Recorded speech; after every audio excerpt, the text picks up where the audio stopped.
Yo, what's a good shinobi nation? Welcome back to Naruto verse, the home of the craziest Naruto what-ifs. Today, we're diving into what if Naruto and the Black Myth. Make sure you stick around because once this starts, there's no turning back. If you're new here, smash that subscribe button, hit the bell so you don't miss the next chapter, and share this video with your entire ninja squad. And don't forget to drop your theories in the comments because your support is what keeps this shinobi grinding. Now, let's jump straight into it. Chapter 1, A New Beginning. The skies above the celestial mountains were ablaze with fiery light, the heavens themselves trembling under the weight of the battle raging within. Thunder rumbled, and the earth cracked as two mighty forces clashed, shaking the very foundation of the cosmos. This was no ordinary conflict, it was a war between gods, immortals, and a being who defied them all, Sun Wukong, the Monkey King. Wukong stood tall amidst the chaos, his golden hair gleaming under the harsh light of the storm.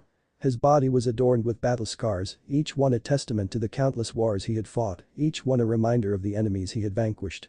In his hand, he wielded the Rai Jingu Bang, his enchanted staff, which could stretch across the heavens or shrink to the size of a needle. Today, it was a weapon of unyielding fury, and with it, he had brought the celestial army to its knees. Around him lay the bodies of his fallen comrades, his fellow demon warriors who had fought valiantly against the oppressive rule of the heavens. Their blood stained the sacred ground, their spirits lingering in the air, crying out for vengeance. Wukong's heart burned with rage, a fire so intense it could set the sky ablaze. He was the great sage, equal to heaven, and he would not let their deaths go unpunished. "You bastards!" Wukong roared, his voice echoing across the battlefield, reverberating through the very fabric of reality. His eyes, like burning coals, scanned the horizon, searching for the one responsible for this massacre. "How dare you kill my kind? How dare you betray me?" A deafening silence followed his words, the only sound being the crackling of energy as his staff struck the ground, sending shockwaves rippling outward. The celestial army, once vast and imposing, now hesitated, their courage waning in the face of the enraged Monkey King. They had seen what he was capable of, and they knew they were no match for his fury. But Wukong's gaze was fixed on one figure in particular, a tall, imposing man clad in golden armor, his face concealed behind a mask of steel. This was Erlang Shen, the three-eyed warrior deity, a general of the celestial army, and one of the most powerful beings in the heavens. He stood before Wukong, his divine trident gleaming in the dim light, his third eye glowing with a malevolent energy. "It's over, Wukong," Erlang Shen declared, his voice cold and unyielding. "Surrender now, and I will ensure you are treated fairly. But continue this madness, and you will bring about your own destruction." Wukong's eyes narrowed, his grip on the Rai Jingu Bang tightening. "Fairly? You speak of fairness while standing atop the corpses of my kin. You dare to offer me mercy after slaughtering those who stood by me? You have no right to speak of justice." With a roar that shook the heavens, Wukong lunged at Erlang Shen, his staff swinging with the force of 1,000 storms. The two warriors clashed, their weapons meeting with a resounding crash that sent sparks flying through the air. The ground beneath them splintered and cracked under the sheer force of their blows, as if the earth itself could not bear the weight of their battle. Erlang Shen fought with the precision of a seasoned warrior, his movements calculated and deadly. He parried Wukong's strikes with ease, countering with swift brutal attacks that would have felled any lesser being. But Wukong was no ordinary opponent, he was the Monkey King, a being of raw, untamed power, and he matched Erlang Shen blow for blow, his speed and agility unmatched. The battle raged on, each strike from Wukong's staff resonating with the fury of a being who had been wronged one too many times. He fought with the desperation of someone who had nothing left to lose, his anger fueling his every move. But no matter how many times he struck, Erlang Shen remained steadfast, his resolve unshaken. "Why do you resist, Wukong?" Erlang Shen demanded as their weapons locked once more, the air crackling with energy around them. "You cannot win this battle. The heavens have decreed your fate." "I make my own fate." Wukong spat, pushing back with all his might. "I will not bow to your false gods or their twisted sense of justice. I will tear down your heavens brick by brick if I have to." But even as he spoke, Wukong could feel a shift in the air, a dark presence looming just beyond his perception. Something was wrong, something that went beyond the battle itself. His instincts, honed through centuries of warfare, screamed at him to be wary, but his rage clouded his judgment. And then it happened. A sudden flash of light, brighter than the sun, engulfed the battlefield. Wukong barely had time to react before he was struck by a force unlike anything he had ever felt before. It was as if the heavens themselves had unleashed their full wrath upon him, a surge of energy so powerful that it tore through his defenses and sent him crashing to the ground. Dazed and disoriented, Wukong struggled to rise, his vision blurred, his limbs heavy. He could barely make out the figures approaching him, celestial beings, their forms shimmering with divine light, surrounding him on all sides. He recognized their faces, their voices. These were the same beings who had once called him brother, who had fought alongside him in countless battles. Why? Wukong gasped, his voice weak as he tried to comprehend the betrayal. Why would you do this? One of the celestial beings, a figure draped in flowing robes, stepped forward. You have defied the heavens for the last time, Wukong. You are too powerful, too dangerous to be left unchecked. We cannot allow you to continue your rampage. Wukong's eyes widened as the realization dawned on him. This wasn't just a battle, this was a trap, a carefully orchestrated plan to bring about his downfall. His own comrades, the very beings he had trusted, had conspired against him, luring him into this final confrontation with the intent of sealing his fate. You bastards. Wukong growled, his fury reignited by the sheer audacity of their betrayal. He tried to rise, to fight back, but the energy that had struck him was sapping his strength, draining him of his power. Erlang stepped forward, his trident glowing with a sinister light. It's over, Wukong. You have brought this upon yourself. With a swift, decisive motion, Erlang thrust his trident into the ground, and the earth beneath Wukong began to crack and split open. Dark tendrils of energy surged from the ground, wrapping around Wukong's body, binding him in place. He struggled against the bonds, but they only tightened, pulling him deeper into the earth. No. Wukong roared, thrashing against the dark energy that sought to consume him. I will not be sealed away like some common beast. I am the great sage, equal to heaven. I am the Monkey King. But his cries fell on deaf ears as the dark energy continued to envelop him, dragging him deeper and deeper into the earth. The last thing he saw before the darkness consumed him completely was the cold, unfeeling gaze of Erlang, watching as he was sealed away, his power stripped from him, his memories scattered across time and space.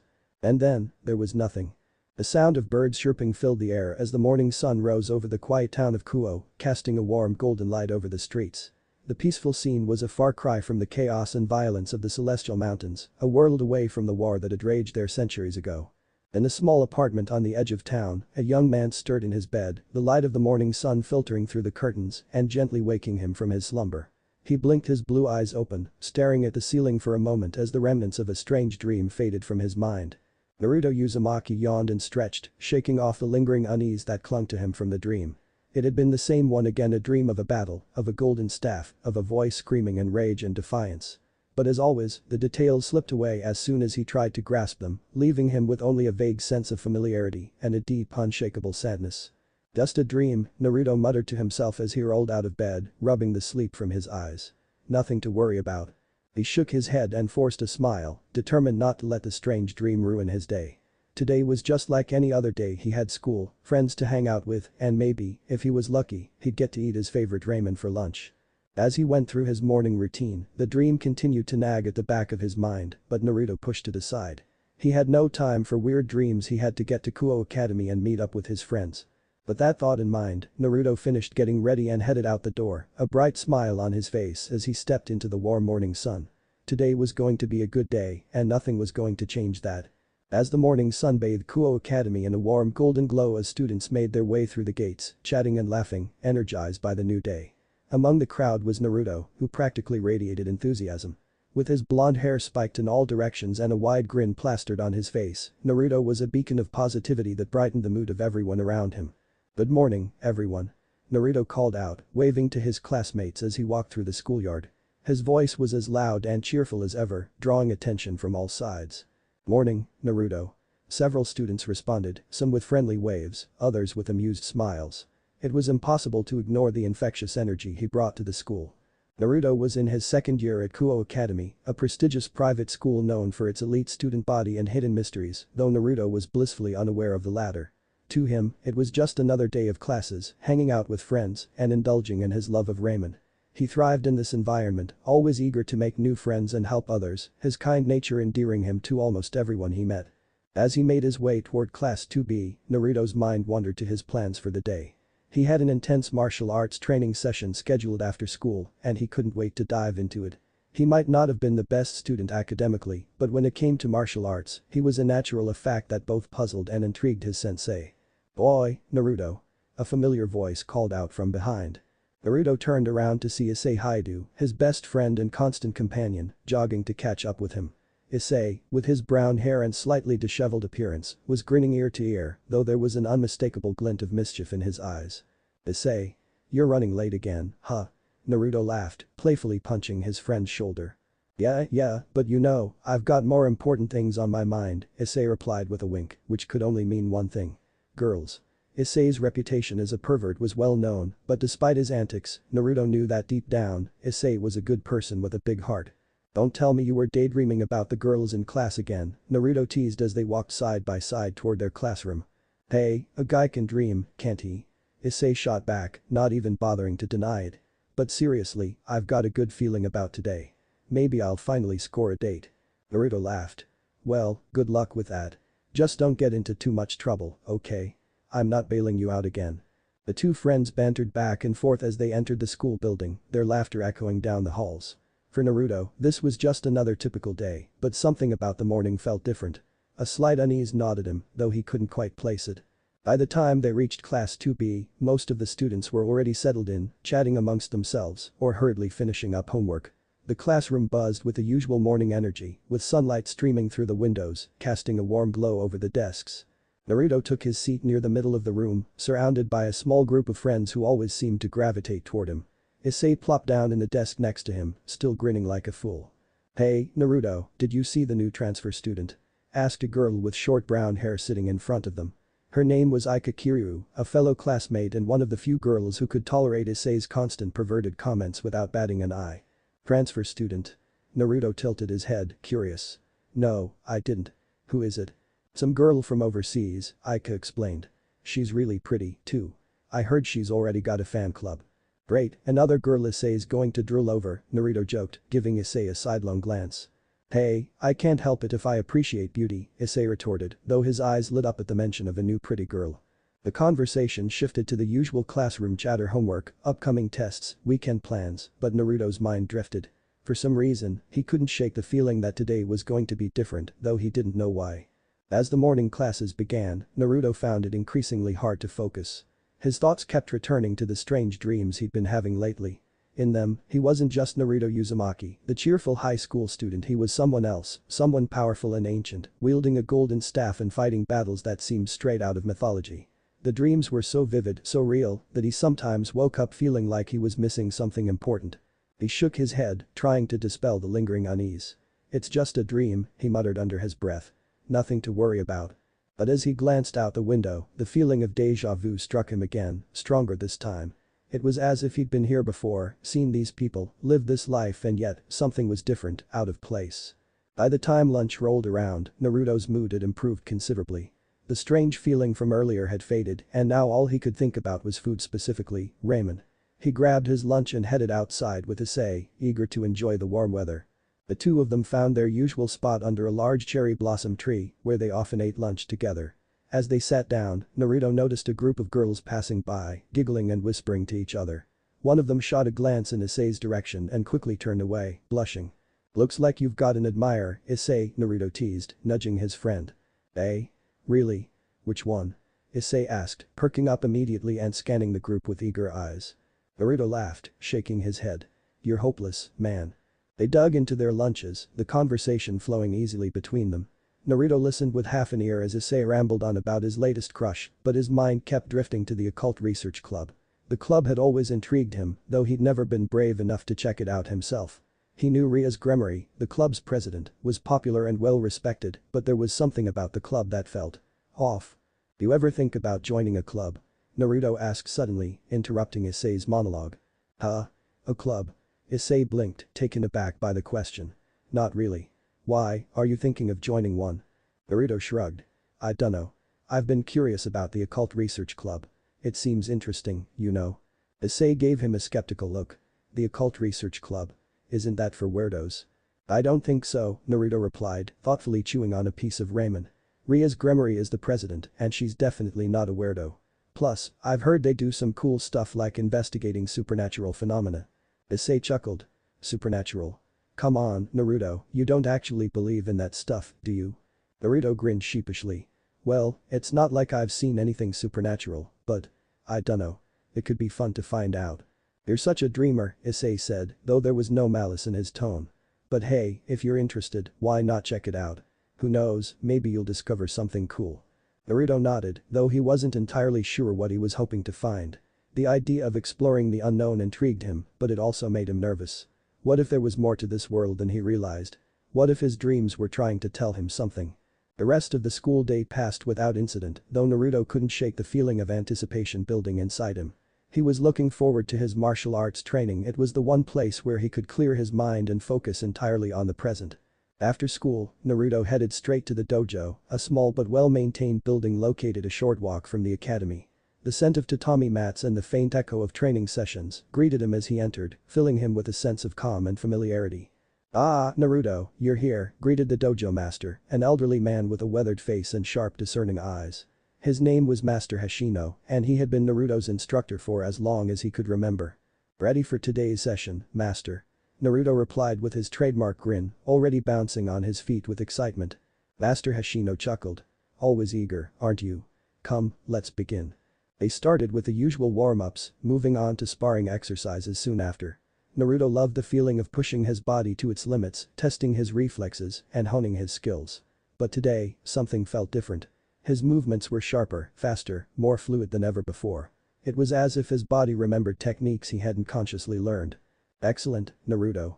Master Hashino exclaimed as Naruto executed a perfect spinning kick. "You're improving rapidly. It's almost as if you've done this before in another life." Naruto paused, catching his breath. "Heh, maybe I have," he joked, though the words lingered in his mind longer than they should have. After an intense hour of training, Naruto sat down on the edge of the mat, wiping the sweat from his brow. Master Hashino joined him, handing him a bottle of water. "You've always had a natural talent for martial arts, Naruto," the master said, his tone thoughtful. "But lately, you've been tapping into something deeper, something ancient. Do you feel it?" Naruto frowned, taking a sip of water. I don't know. Sometimes it feels like my body moves on its own, like I'm not the one in control.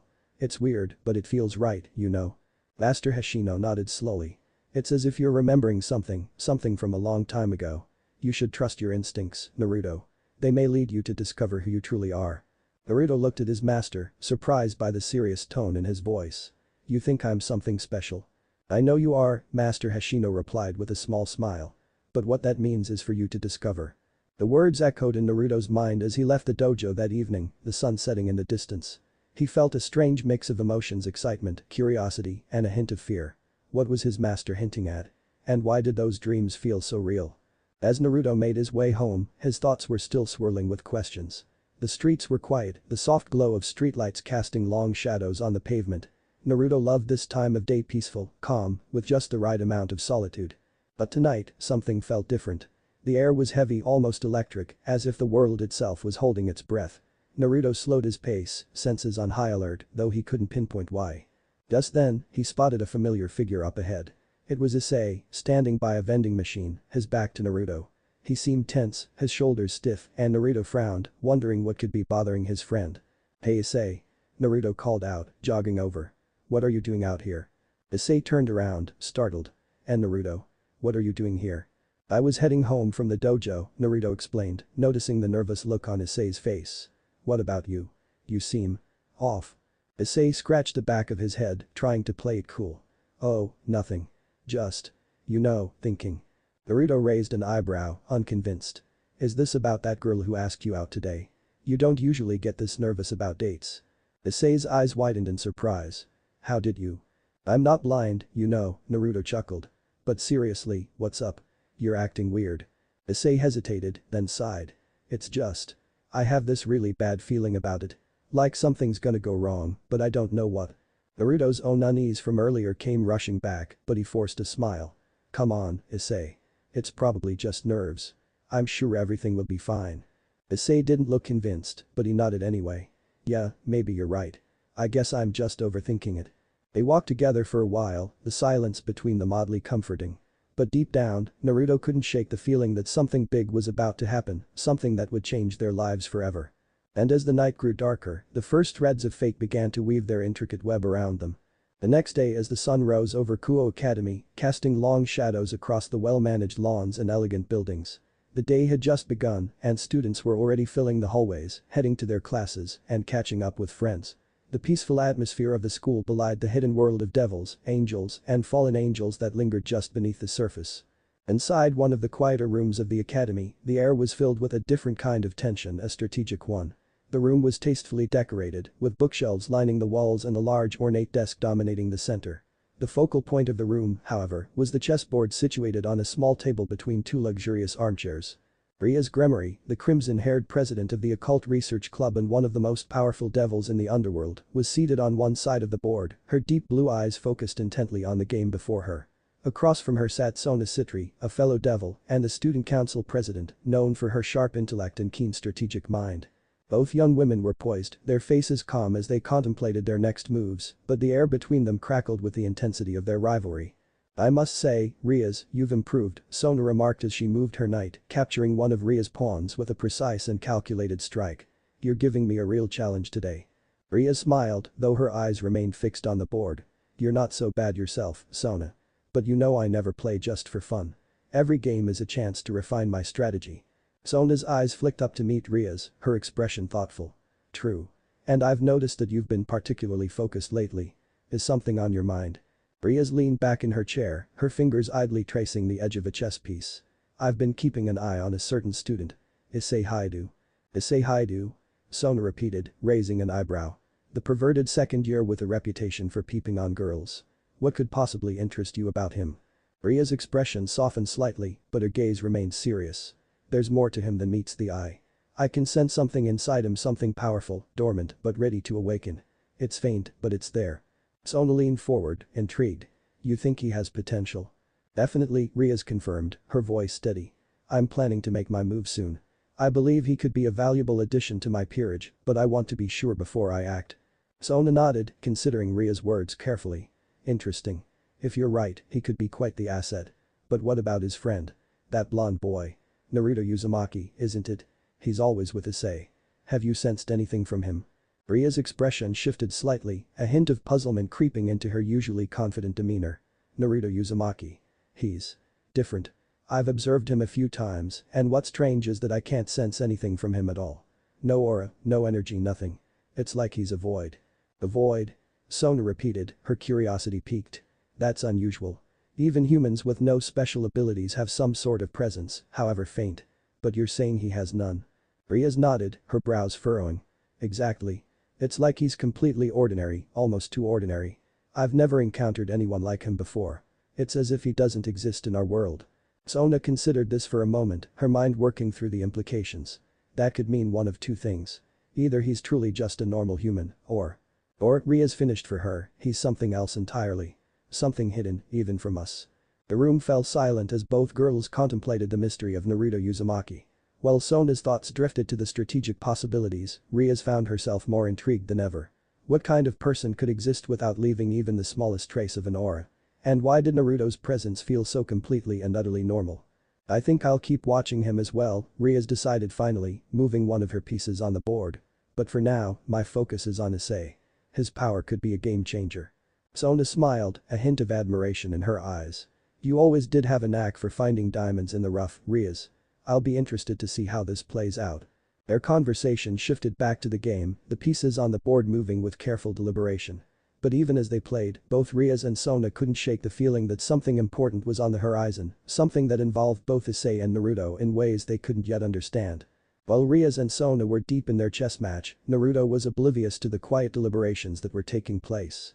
The morning had started just like any other, with Naruto bounding out of bed with his usual enthusiasm and energy, ready to take on the day. After a quick breakfast, Naruto headed to school, meeting up with Issei along the way. The two friends fell into their usual banter as they walked to Kuo Academy, discussing everything from the latest school rumors to what they planned to do after classes. "So, Naruto, I've been thinking about that date tomorrow night," Issei said, a hint of nervousness in his voice. "You know, the one with Yuma." Naruto grinned, clapping his friend on the back. "Finally, huh? Don't worry about it, Issei. Just be yourself and you'll be fine. Besides, I've got your back if anything goes wrong." Issei chuckled, though he couldn't quite hide his anxiety. "Yeah, I know. It's just something about it feels a little off, you know. But I'm probably just overthinking it." "Hey, if it makes you feel better, I'll be nearby," Naruto offered, his tone reassuring. "But you've got this. Just relax and enjoy it." As they reached the school gates, Issei nodded, trying to push his worries aside. "Thanks, Naruto. I'm really lucky to have a friend like you." "Anytime, buddy," Naruto replied with a bright smile. "Now let's get to class before we're late." As they walked through the hallways, they were soon joined by two other students, Mitsuda and Motohama, Issei's other best friends and fellow members of the so-called perverted trio. Mitsuda, the taller of the two, had a mischievous grin plastered on his face, while Motohama, who was shorter and wore glasses, looked equally excited. "There's the man of the hour," Mitsuda called out, clapping Issei on the back a little harder than necessary. "Heard about your big date with that hot eye, Yuma. You lucky dog." Motohama adjusted his glasses, which glinted in the morning light. "You've got to tell us everything afterward, Issei. We want all the juicy details." Issei chuckled nervously, though he couldn't hide the blush creeping up his cheeks. "Yeah, well, I'll let you guys know how it goes. If it goes well, that is." Naruto grinned at the trio, shaking his head in amusement. Issei's friends were always up to something, and while their antics often got them into trouble, there was no denying that they had each other's backs. Even if they were more focused on girls than anything else, Naruto knew that Mitsuda and Motohama were good guys at heart. "Just don't go overboard, you two," Naruto warned, though his tone was light. "Issei's got enough on his mind without you guys making it worse." "Hey, we're just giving him some moral support," Mitsuda said with a wink. "And maybe a few tips on what to say to a girl like Yuma." Motohama nodded sagely. "Remember, confidence is key. You've got to make her feel like she's the only girl in the world, Issei." Issei rolled his eyes, but he couldn't help but smile at his friend's enthusiasm. Yeah, I'll keep that in mind." As they reached their classroom, Naruto noticed a group of girls nearby whispering and glancing in their direction, clearly amused by the perverted trio's antics. Naruto gave them a friendly wave, which was returned with giggles and smiles. "Come on, guys, let's get to class before we end up being late," Naruto urged, leading the way into the classroom. Issei, Mitsuda and Motohama followed, the three of them still discussing Issei's upcoming date in hushed tones. Naruto found himself drifting through the lessons, his mind only half engaged with the material. He was more concerned with keeping an eye on Issei, who seemed increasingly jittery as the day went on. Despite Naruto's reassurances, it was clear that the upcoming date with Yuma was weighing heavily on his friend's mind. Mitsuda and Motohama were, of course, no help at all. They spent most of the day whispering not-so-subtle advice to Issei, who alternated between laughing at their ridiculous suggestions and groaning at their lack of tact. Naruto found himself chuckling at their antics, grateful for the distraction they provided. But as the day wore on, Naruto couldn't shake the feeling that something was brewing just beneath the surface. It was a subtle sensation, like a low hum at the edge of his awareness, but it was persistent. He tried to ignore it, telling himself that it was just the usual pre-weekend excitement, but a small part of him remained on edge. When the final bell rang, signaling the end of the school day, Naruto quickly gathered his things and waited for Issei by the door. Mitsuda and Motohama had already left, no doubt to continue their scheming elsewhere. "Be ready to head out?" Naruto asked as Issei approached, a faint smile on his face. Issei nodded, though his nervousness was still evident. "Yeah, just need to get home and figure out what to wear for tomorrow. You think I should go with something casual or try to dress up a bit?" Naruto considered it for a moment. "I'd say keep it casual but neat. You want to look good, but not like you're trying too hard, you know." "Right, casual but neat," Issei repeated, as if committing the advice to memory. "Thanks, Naruto. I don't know what I'd do without you." "Probably get into a lot more trouble," Naruto joked, earning a laugh from Issei. As they made their way out of the school, Naruto kept the conversation light, talking about everything except the date. He could tell Issei needed a distraction, and he was more than happy to provide it. But as they parted ways at the usual spot, Naruto couldn't help but give his friend one last piece of advice. "Just remember, Issei, whatever happens, just be yourself. That's what's going to make this date a success." Issei smiled, the nervousness in his eyes softening just a bit. "Thanks, Naruto. I'll try to keep that in mind." With that, they went their separate ways, Issei heading home to prepare for his big night and Naruto walking the familiar path back to his own apartment. The sun was beginning to set, casting the town in a warm golden light. It was a beautiful evening, the kind that made everything feel right with the world. Chapter 2 Night of Destiny. The following day at Kuo Academy was abuzz with the usual energy of students, but for Issei Haidu, the day felt anything but ordinary. His nerves had been on edge since the moment he woke up, and as the hours ticked by, the reality of his upcoming date with Yuma Amano began to settle in with full force. It was his first real date, and despite all the bravado he put on for his friends, Issei couldn't shake the feeling that something monumental was about to happen. Naruto picked up on Issei's anxiety the moment they met up before school. Issei's usually carefree demeanor was replaced by a mixture of excitement and trepidation, and while Naruto did his best to keep things light, he knew better than to push Issei too much. "So, tonight's the big night, huh?" Naruto said with a grin as they walked to school, their footsteps echoing on the sidewalk. Issei nodded, swallowing nervously. "Yeah, I guess so. I mean, it's just a date, right? Nothing to be worried about. Right. Naruto laughed, clapping Issei on the back. You'll be fine, Issei. Just remember what we talked about, be yourself, have fun, and don't overthink it. She already said yes, so she's clearly interested in you. Issei managed a smile, though his eyes betrayed his lingering doubt. Yeah, you're right. I just don't want to mess it up, you know. You won't, Naruto reassured him. And if you do, just laugh it off. Confidence, remember. Right, confidence, Issei repeated, trying to bolster his own spirits. Thanks Naruto. I really appreciate it. The two continued to chat as they made their way to class, joined shortly by Mitsuda and Motohama, who, as expected, bombarded Issei with more dating advice, some of it more useful than others. Naruto watched with amusement as Issei tried to fend off their more outrageous suggestions, but he was glad to see that their antics were helping to lighten Issei's mood. By the time lunch rolled around, Issei seemed more at ease, though he still fidgeted with his lunchbox as they sat under the cherry blossom tree. Naruto, always the supportive friend, kept the conversation focused on everyday topics, steering clear of anything that might remind Issei of his nerves. So, Naruto, Mitsuda said suddenly, changing the subject. Any plans for tonight, or are you just going to keep an eye on Issei from the shadows? Naruto grinned, shaking his head. I'm not going to stalk him, if that's what you're asking. I've got my own plans, probably just going to relax, maybe hit the dojo for a bit. But I'll be nearby if Issei needs me. Motohama adjusted his glasses, a knowing look in his eyes. You're a good friend, Naruto. But you should take it easy, too. Not every night has to be an adventure, you know. Naruto chuckled. Yeah, I know. Tonight's all about Issei. I'll just be hanging out in the background. The day passed quickly after that, and before they knew it, the final bell rang, signaling the end of the school day. Naruto watched as Issei gathered his things, his movements a little more deliberate than usual. You got this, man, Naruto said, giving Issei a thumbs up as they prepared to leave. Just have fun, and remember what we talked about. Issei nodded, a determined look in his eyes. Thanks Naruto. I'll let you know how it goes. With that, Issei headed out, leaving Naruto behind with Mitsuda and Motohama, who were still snickering about their more ridiculous advice. Naruto waved them off, promising to catch up with them later, and made his way out of the school. As he walked home, Naruto couldn't help but feel a strange sense of anticipation. He wasn't sure why, but something about tonight felt significant. Maybe it was just his concern for Issei, but a part of him couldn't shake the feeling that something bigger was at play. As the sun dipped below the horizon, casting the town of Kuo in a warm dusky glow, Issei stood nervously outside the train station, waiting for Yuma Amano to arrive. He had spent far too long debating what to wear, finally settling on a casual but neat outfit, just as Naruto had advised. Now, all that was left to do was meet his date and hope that everything went smoothly. Come on, Issei, he muttered to himself, trying to calm his racing heart. You've got this. Just be cool. Just as he was beginning to worry that he'd shown up too early, he spotted Yuma walking toward him, her dark hair catching the last rays of sunlight. She looked stunning in a simple but elegant dress, and her smile was warm and inviting as she approached. Hi Issei. Yuma greeted him cheerfully, her voice sweet and melodic. Sorry if I kept you waiting. Issei felt his heart skip a beat, but he managed to return her smile. No, not at all. You look great. Yuma blushed slightly, her smile widening. Thank you. You look nice too. They exchanged a few more pleasantries before heading toward the nearby park, which was known for its beautiful scenery and quiet peaceful atmosphere. As they walked, Yuma chatted easily, making Issei feel more at ease with every step. She was kind, attentive, and seemed genuinely interested in what he had to say, a far cry from the girls who usually ignored him at school.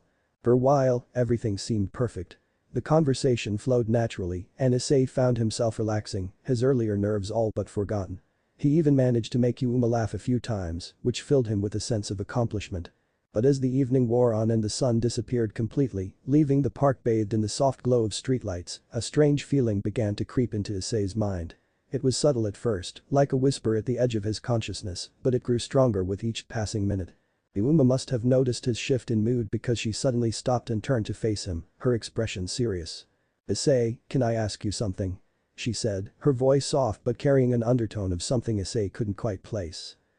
Sure, Issei replied, feeling his heart rate pick up again. What is it? Yuma hesitated for a moment, as if searching for the right words. Then, she stepped closer, her eyes locking onto his with an intensity that made his breath catch. Do you believe in the supernatural? She asked, her voice barely above a whisper. Issei blinked, taken aback by the question. The supernatural? You mean like ghosts and stuff? Yuma smiled faintly, but there was a sadness in her eyes that Issei hadn't noticed before. Yes, but not just ghosts. Angels, devils, fallen angels. Do you believe in any of that? Issei felt a shiver run down his spine, though he couldn't explain why. I guess I never really thought about it. I mean, it's just stories, right? Yuma's smile faded completely, replaced by an expression of regret. I wish it were that simple, Issei. But the truth is, the supernatural is very real. Issei, Yuma said softly, stepping closer to him, her voice barely above a whisper. There's one more thing I need to ask you. Issei's nervousness, which had been fading throughout the evening, suddenly returned in full force.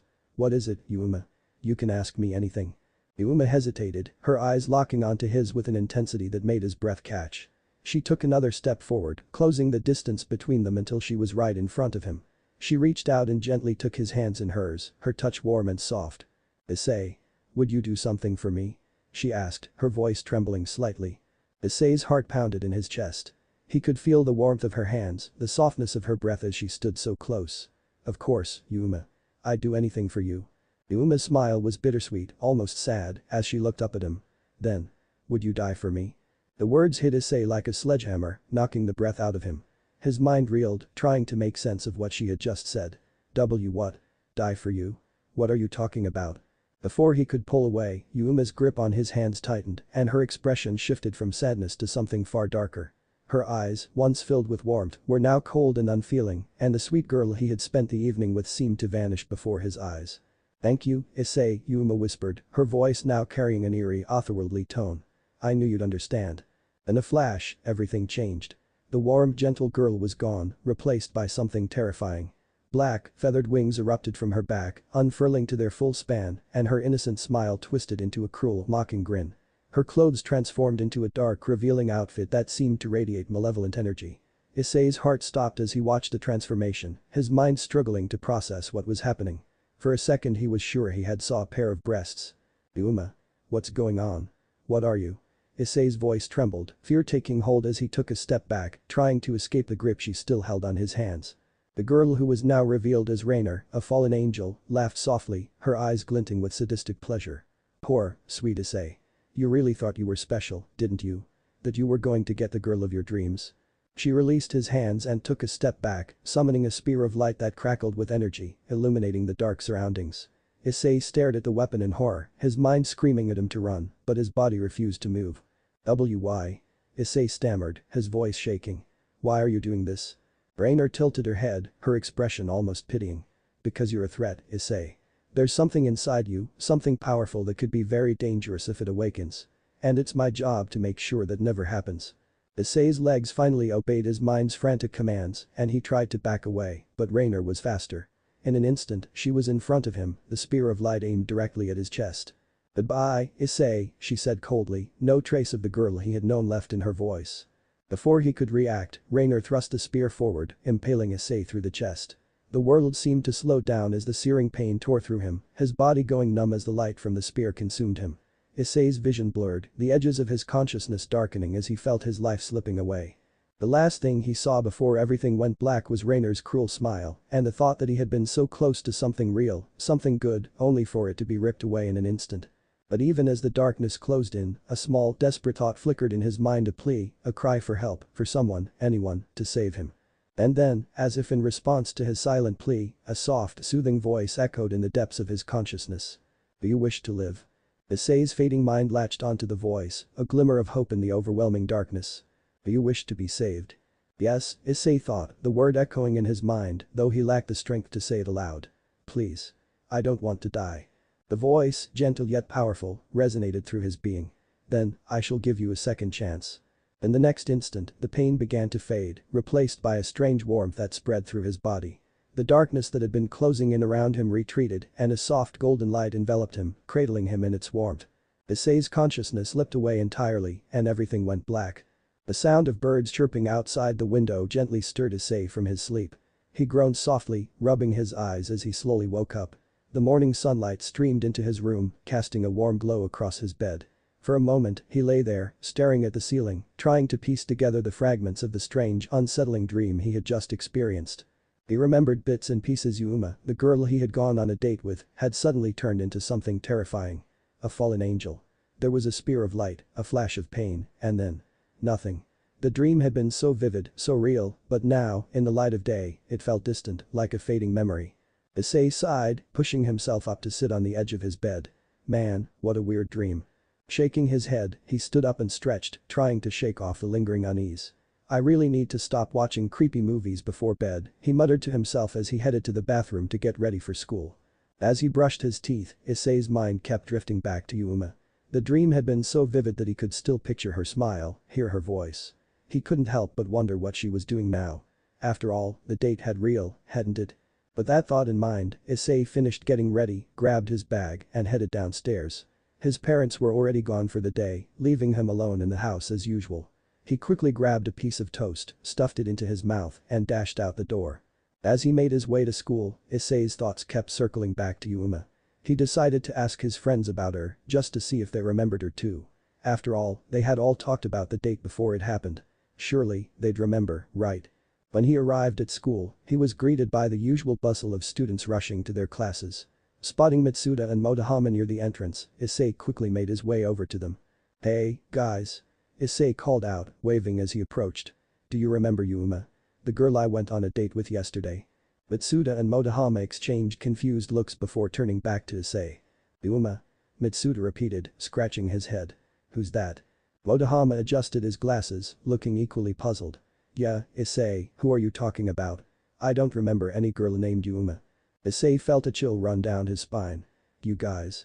You were the ones who gave me advice for the date. How could you not remember her?" Mitsuda shook his head. "Sorry, man. I have no idea who you're talking about. Are you sure you didn't just dream it?" Issei's heart sank as he looked at his friends, their faces blank and uncomprehending. How could they not remember?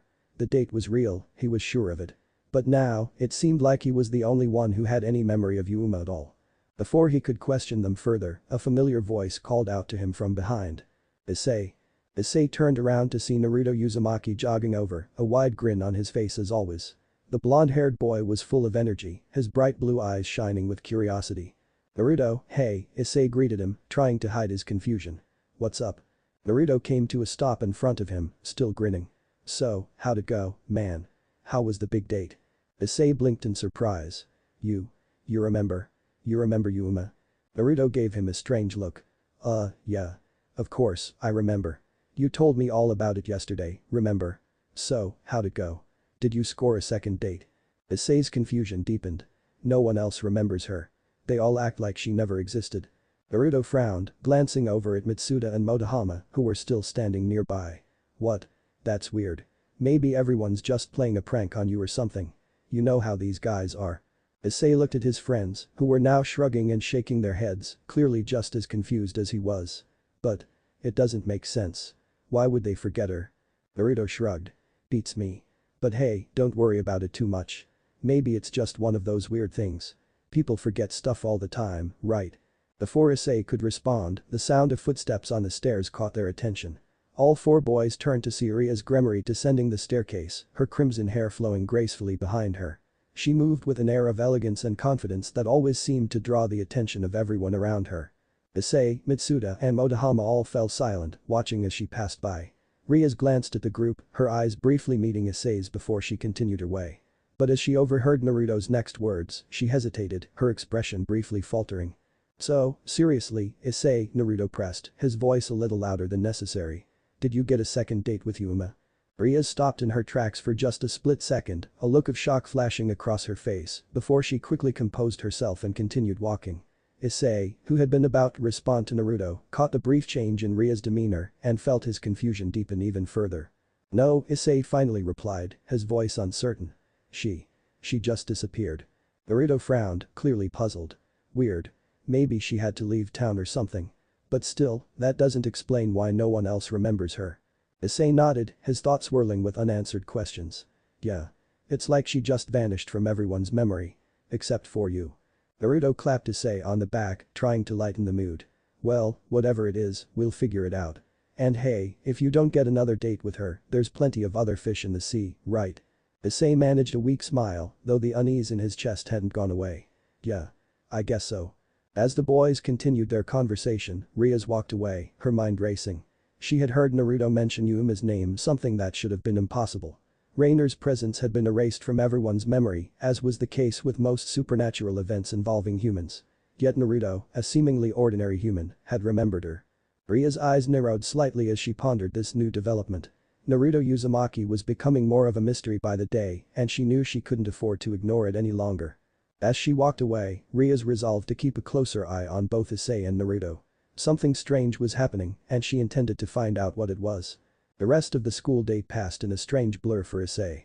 He tried to focus on his classes, but his mind kept drifting back to the events of the previous night and to the confusing reactions of his friends.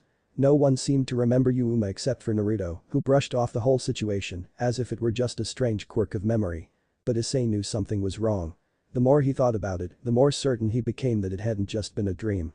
After classes, Issei found himself walking home with Naruto, his thoughts still tangled in a web of confusion.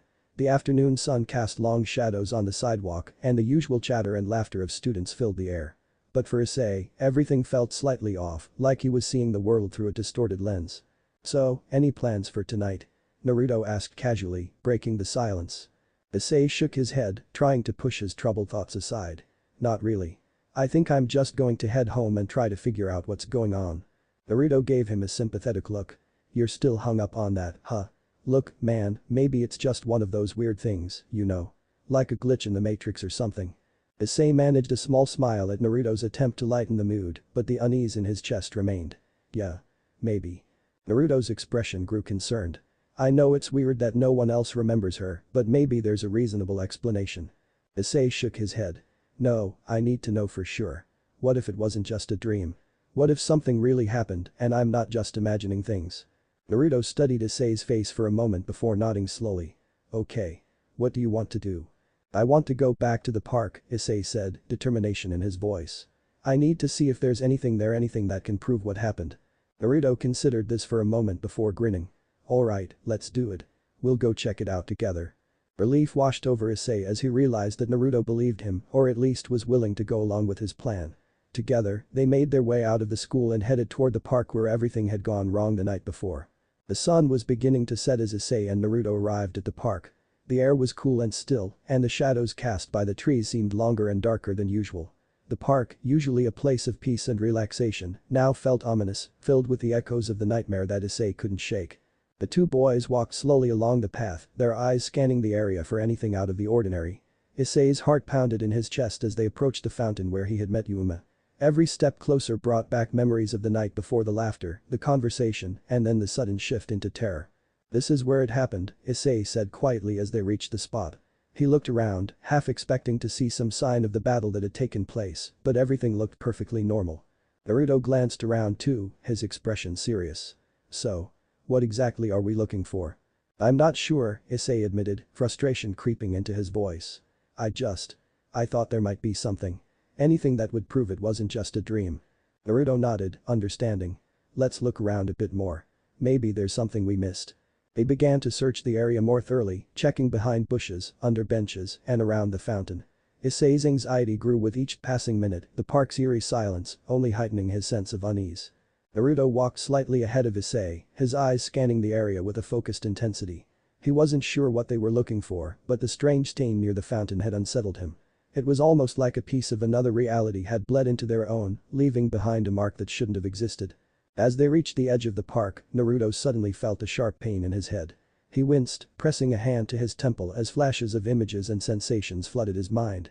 They were brief, disjointed scenes of battle, the clashing of weapons, and the face of a man, his features worn with age and wisdom, but filled with a deep sadness. Naruto stumbled slightly, the pain in his head intensifying as more images assaulted his mind. A young man with a staff, golden light radiating from it as he stood protectively beside an older, bald man dressed in simple robes. The man's face, though unfamiliar, stirred something deep within Naruto, a sense of recognition that he couldn't quite place. "Naruto? You okay?" Issei asked, his voice tinged with concern as he noticed his friend faltering. Naruto shook his head, trying to clear the fog from his mind. "Yeah. I'm fine. Just give me a second." Without waiting for Issei to respond, Naruto walked a few paces away, his eyes drawn to a large tree at the edge of the park. Something about the tree called to him, a strange pull that he couldn't ignore. As he approached, the pain in his head flared again, and another wave of memories of a past life, a different world overwhelmed him. Leaning against a tree, Naruto closed his eyes, trying to steady his breathing. What? What is this? What's happening to me? Old friend. The voice, soft and filled with sorrow, echoed in his ears. Naruto opened his eyes and gasped as he saw a ghostly figure standing before him. It was the same man from his flashbacks, the one who had been by his side in those fragmented memories. The man's head was bald and he wore the simple flowing robes of a monk. His expression was kind, but his eyes held a deep, almost unbearable sadness. Who are you?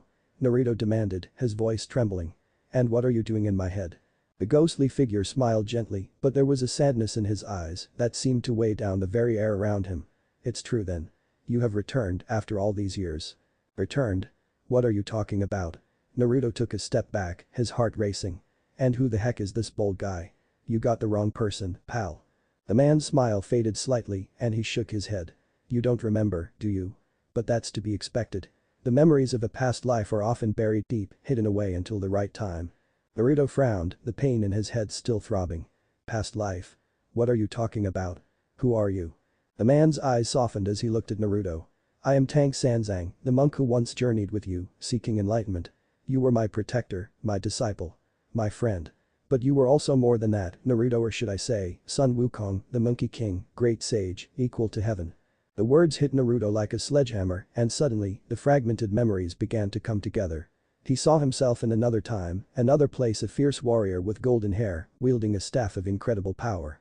He remembered traveling across vast lands, fighting demons and gods alike, all while standing by the side of this very man, Tang Sanzang. No, this can't be real, Naruto muttered, clutching his head as the memories continued to flood his mind. I'm just Naruto Uzumaki, a normal high school kid. Tang Sanzang's expression was filled with sorrow. I wish it were so simple, my old friend.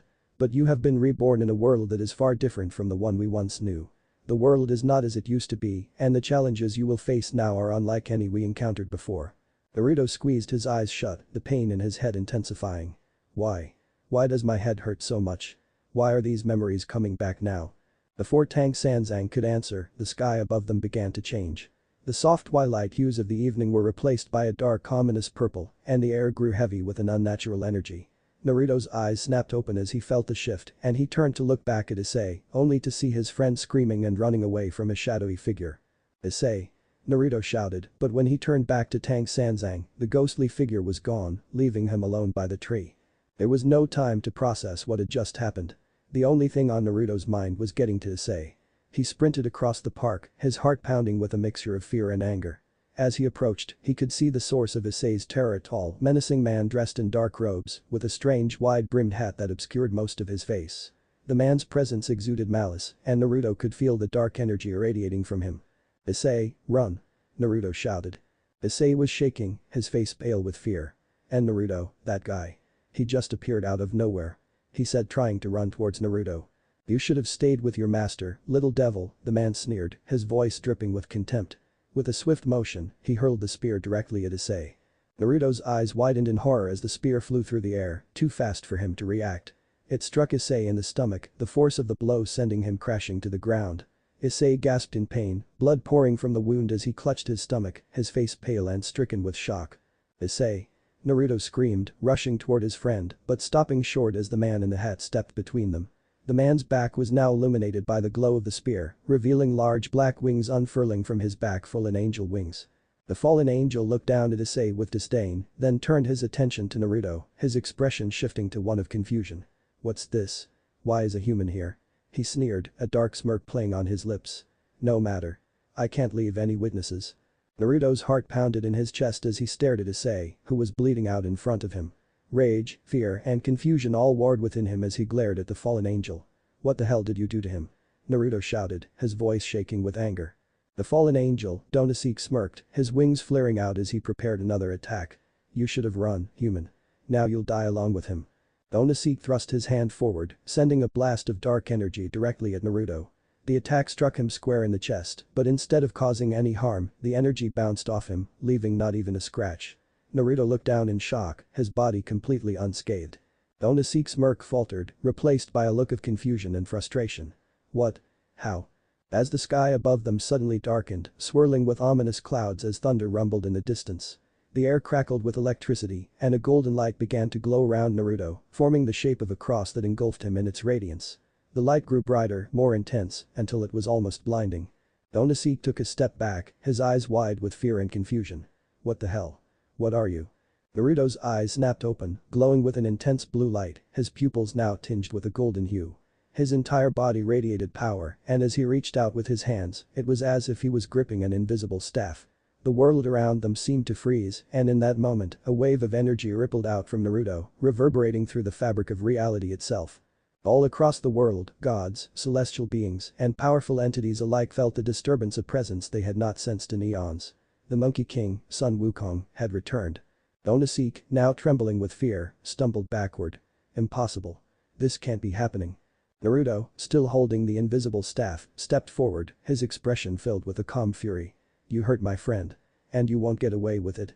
Onisik, realizing that he was no match for this newly awakened power, tried to retreat, but it was too late. Naruto swung the invisible staff with incredible speed, and though it was unseen, the force of the blow was undeniable. Onisik was sent flying across the park, crashing into a tree with a sickening thud. Before Onisik could recover, the sky above them lit up with a crimson light, and Ria's Gremory appeared, teleporting into the park with Akeno Himejima and Kaneko Taoju by her side. The three girls immediately sensed the gravity of the situation, the dark energy from Onisik, Issei's rapidly fading life force, and the overwhelming power emanating from Naruto. Ria's eyes widened as she took in the scene, her heart pounding in her chest. What is this power? Akeno, usually calm and composed, stared in shock. I've never felt anything like it. Kaneko could only watch in stunned silence as the events unfolded before them. Naruto, still glowing with a golden light, turned to look at Issei, who was barely conscious, blood pooling around him. The sight of his friend in such a state reignited the rage within him, and he turned back to Onisik, who was struggling to stand. You won't hurt anyone else, Naruto said, his voice resonating with a power that was both ancient and unyielding. Onisik, realizing that he was outmatched, tried to flee, his wings beating furiously as he attempted to take to the sky. But before he could escape, Naruto raised his invisible staff and brought it down with incredible force. The ground beneath Onisik shattered, and the fallen angel was driven into the earth, his body collapsing under the weight of the attack. Rias quickly knelt beside Issei, her hands glowing with a soft red light as she tried to heal him. Issei, hold on. You're going to be okay. Issei, barely conscious, looked up at Rias, his eyes filled with pain. Rias. Don't talk, Ria said softly, her voice filled with urgency. Just focus on staying alive. I'm not going to let you die. The park was silent, the air still charged with the lingering energy of the confrontation. The dark clouds that had gathered above slowly began to disperse, revealing the night sky once more. Naruto stood frozen, his breath coming in ragged gasps as he stared at the spot where Onisik had been moments before. His hands trembled slightly, but the invisible staff he had wielded was gone, and the golden light that had engulfed him had faded away completely. He turned to look at his hands, confusion and fear swirling in his mind. What just happened? He muttered to himself, unable to comprehend the power that had surged through him just moments ago. Naruto watched in silence, his mind racing with questions and confusion. He had no idea what he had just done, or how he had done it. The power that had surged through him felt both foreign and familiar, like a distant memory he couldn't quite grasp. But now, all he could focus on was the sight of Issei, fighting for his life on the cold ground.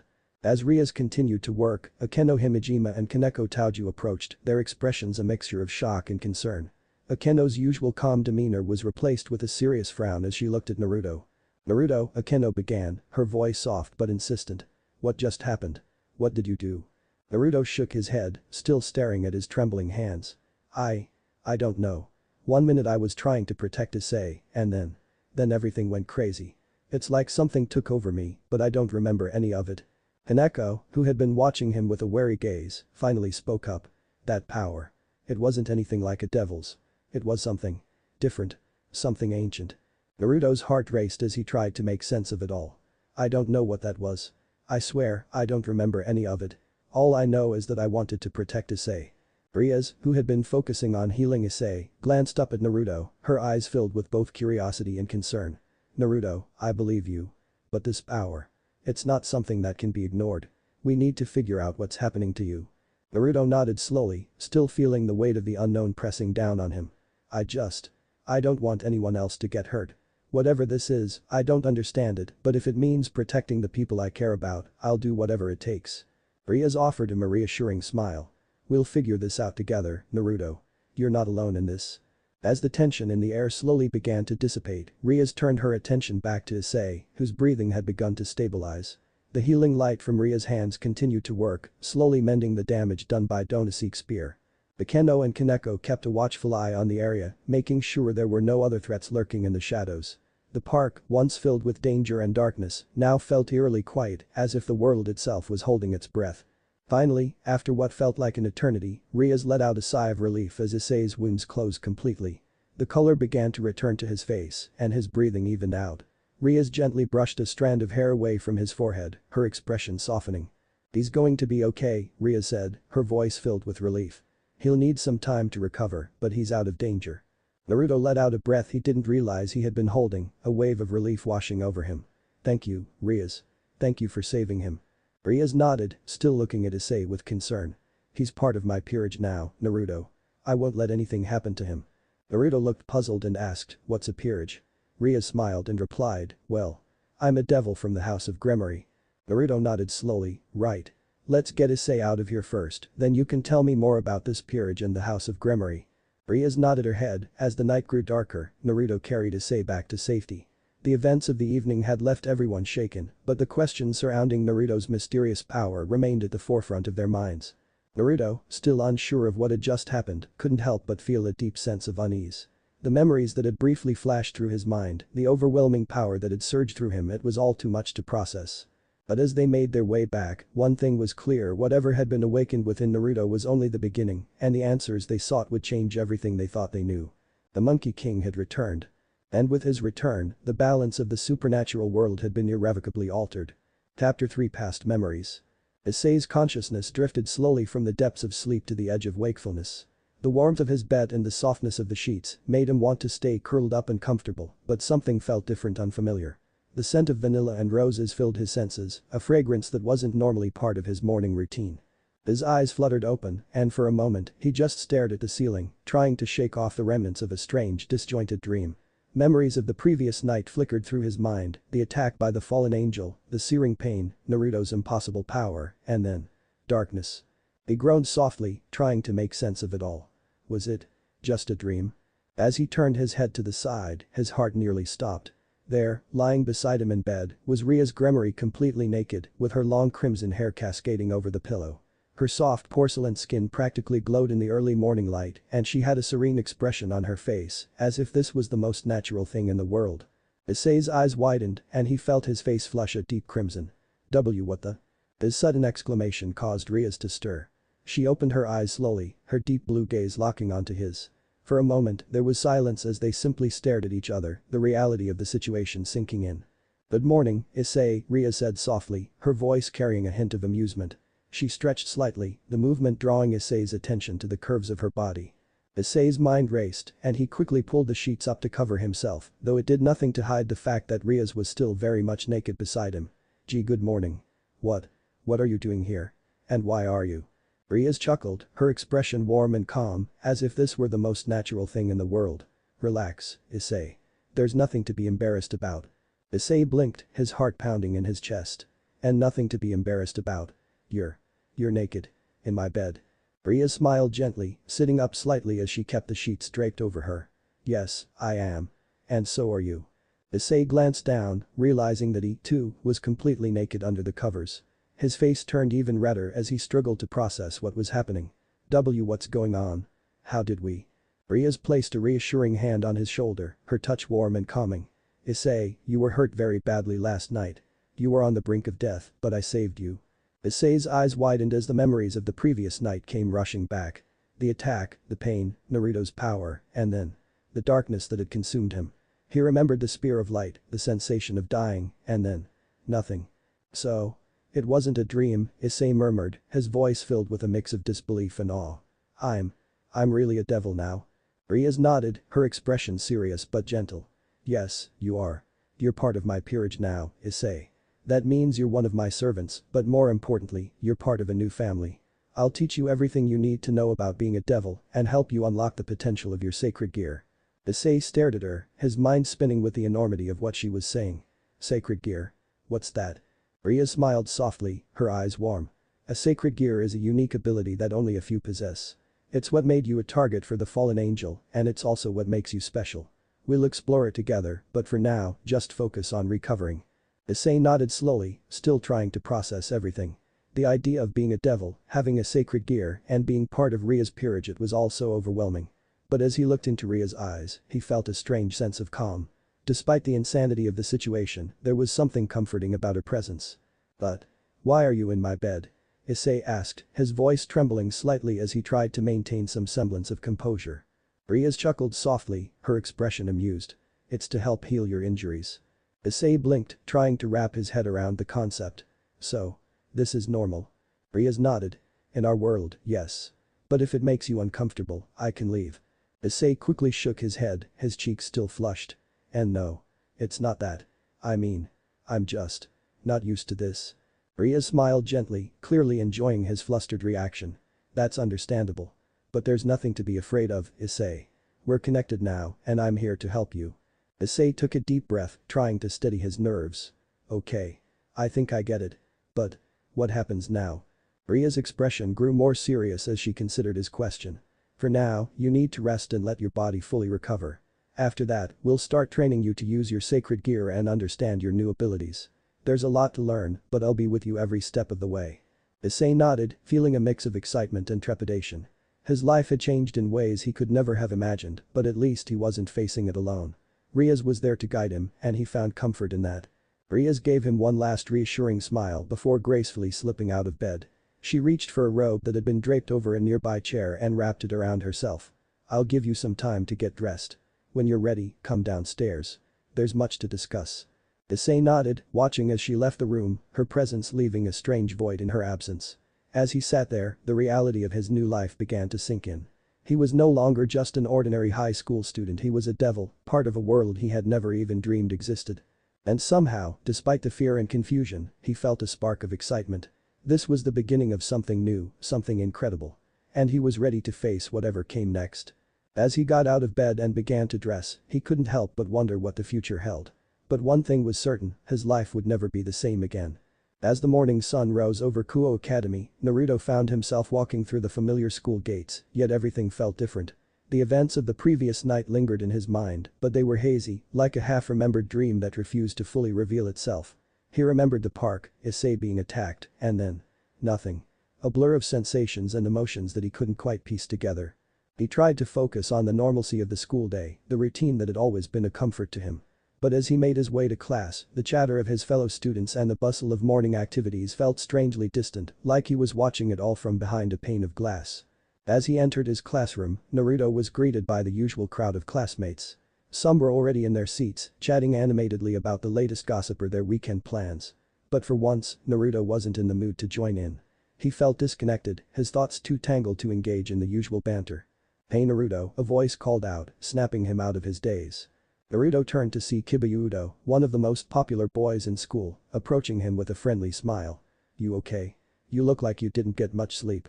Naruto forced a grin, trying to shake off the strange feeling that had settled over him. "Yeah, just a rough night. Didn't sleep well, I guess." Kiba nodded, though there was a hint of concern in his eyes. "If you need to talk, I'm here. You know that, right?" Naruto appreciated the offer, but he wasn't sure how to even begin explaining what had happened, or rather, what he thought had happened. "Thanks Kiba. I'll be fine, just need to get through the day." Kiba gave him a reassuring pat on the back before heading to his seat. Naruto took a deep breath and tried to focus as the teacher walked in and started the lesson. But as the minutes ticked by, he found it increasingly difficult to concentrate. His thoughts kept drifting back to the park, to the strange flashes of power, and the feeling that something inside him had changed. At lunch, Naruto made his way to the cafeteria, hoping that some food might help ground him. He grabbed a tray of his favorite ramen and found a seat at one of the less crowded tables, hoping to have some time to think. But as he sat down, he was soon joined by none other than Issei Haidu, who plopped down across from him with a grin. Issei looked a bit more energetic than Naruto had expected, considering the near-death experience he'd had just the night before. "Yo, Naruto." Issei greeted him, already digging into his lunch. "Man, last night was crazy, huh?" Naruto blinked, surprised by Issei's casual tone. "Yeah. You could say that. How are you feeling?" Issei shrugged, still chewing on a mouthful of food. "Better, I guess. Ria's explained a lot of stuff to me this morning, but I'm still trying to wrap my head around it. I mean, being a devil and all. It's pretty wild. Naruto nodded slowly, his mind still struggling to catch up. Yeah, I bet. I'm still trying to figure out what happened with me, though. It's like. I remember bits and pieces, but nothing makes sense. Issei paused, swallowing his food before looking at Naruto more seriously. You really don't remember what you did? Because it was insane, man. You took down that fallen angel like it was nothing. Naruto frowned, his hands tightening around his chopsticks. I don't remember much. I felt something inside me, like this huge surge of energy, but it's all a blur. I don't know what it was, or how I did any of it. Issei leaned forward, lowering his voice slightly. Ria said it was something different from a devil's power. Something ancient. Do you think it's connected to, your past? Naruto looked down at his ramen, his appetite suddenly gone. I don't know. I've always felt like there was something missing, but I never knew what it was. And now, all this weird stuff is happening, and I can't explain any of it. Issei gave him a sympathetic look. Well, whatever it is, we'll figure it out together. You helped me, so I'm gonna be there for you too. Naruto smiled faintly, grateful for Issei's support. Thanks, man. I appreciate it. The two of them ate in relative silence after that, each lost in their own thoughts. Naruto couldn't shake the feeling that something big was looming on the horizon, something that would change everything. But for now, all he could do was take it one day at a time. The afternoon sun cast long shadows over Kuo Academy as the school day came to an end. Most of the students were eager to head home or hang out with friends, but Issei had something else on his mind. After everything that had happened, he knew he couldn't keep Naruto out of the loop, especially since Rias had specifically asked to speak with him. As the final bell rang, Issei made his way through the bustling hallways, weaving between groups of students as he searched for his friend. He finally spotted Naruto near the school entrance, looking lost in thought as he leaned against the wall. Naruto. Issei called out, waving as he approached. Naruto looked up, blinking as he was pulled from his thoughts. Hey Issei. What's up? Issei grinned, though there was a hint of seriousness in his eyes. I was hoping you'd come with me to the occult research club. Rias wants to talk to you about what happened last night. Naruto frowned slightly, pushing himself off the wall. Rias. She wants to talk to me? About what? She didn't say exactly, Issei admitted, scratching the back of his head. But I think it's got something to do with that power you used. She's got a lot of questions. Naruto hesitated, the memories of the previous night still fresh and confusing in his mind. He wasn't sure if he was ready to confront whatever was happening to him, but he also knew that he couldn't avoid it forever. If Rias had answers or at least a way to find them, then he needed to hear what she had to say. Alright, Naruto finally said, nodding. Let's go. Issei smiled, relieved that Naruto had agreed. Great. Follow me. The two made their way through the school, heading toward the old building where the occult research club was located. As they walked, Naruto couldn't help but feel a mixture of apprehension and curiosity. The events of the previous night were still a jumbled mess in his mind, but he hoped that Rias might be able to shed some light on what had happened and what it meant for him. When they reached the club room, Issei knocked on the door before opening it, gesturing for Naruto to follow him inside. The room was spacious and filled with a strange, almost mystical atmosphere. The walls were lined with bookshelves, and a large ornate desk sat near the back of the room. The soft glow of candlelight illuminated the space, casting long shadows across the floor. Rias was seated at the desk, her crimson hair flowing over her shoulders like a river of fire. She looked up as they entered, her expression calm but focused. Akeno Himejima stood beside her, a gentle smile on her lips, while Kaneko Taoju sat quietly on one of the couches next to Kibayudo, her gaze fixed on Naruto with her usual stoic demeanor. Welcome, Naruto, Rias greeted him, her voice warm but serious. Thank you for coming. Please, have a seat. Naruto nodded, taking a seat on the couch next to Issei. He could feel the weight of everyone's eyes on him, and it only added to the tension that had been building inside him since the previous night. Rias leaned forward slightly, her gaze intense but not unkind. I know you've been through a lot in the past 24 hours, and I appreciate you taking the time to speak with us. There are some things we need to discuss about what happened last night and about the power you used. Naruto took a deep breath, trying to steady his nerves. I'll answer whatever I can, but honestly, I don't remember much. It's all a blur. Rias nodded, her expression thoughtful. That's understandable. What you experienced was something extraordinary, something that goes beyond the power of devils, fallen angels, or even humans. It's ancient and it's powerful, and it's something that none of us fully understand. Akeno stepped forward, her voice gentle as she added, we're not here to judge you, Naruto. We just want to help you understand what's happening to you. Whatever this power is, it's part of you now, and it's important that we figure out what it means. Naruto glanced at Issei, who gave him an encouraging nod. Alright, Naruto said slowly, turning back to Rias. What do you want to know? Riaz folded her hands on the desk, her gaze unwavering. First, I'd like to know how much you remember from last night. Do you recall anything specific about the moment when you unleashed that power? Naruto frowned, searching his memories. It's hard to explain. I remember feeling this surge of energy inside me, like something was waking up. And then there was this pressure, like I was holding something in my hands, but I couldn't see it. After that, everything's a blur. Haneko, who had been quietly observing, finally spoke up. The power you used. It felt different. Not like anything I've ever sensed before. It was ancient. Naruto nodded slowly. I've been getting these flashes memories, I think, but they're not mine. Or at least, they don't feel like mine. There's this man, a monk or something, and he keeps talking to me like he knows me. He called me Sun Wukong. Ria's eyes widened slightly at the name, and she exchanged a quick glance with Akeno before turning back to Naruto. Sun Wukong. The Monkey King from Chinese mythology. Naruto shrugged, feeling a bit lost. I guess. I don't really know much about him, but the memories. They feel real. Like they're part of me. Akeno's expression grew more serious. Sun Wukong is a legendary figure, a being of immense power and skill. If these memories are connected to you, then it could mean that you've been reincarnated or that his power has somehow been passed on to you. Riaz nodded in agreement. It's possible that the power you unleashed last night is a manifestation of that connection. But we need to learn more about you, about this power, and about what it means for all of us. Naruto listened carefully, trying to absorb everything they were saying. It was overwhelming, but at the same time, it felt like pieces of a puzzle were slowly falling into place. So, what do we do now? Riaz smiled gently, her eyes filled with determination. We take it one step at a time.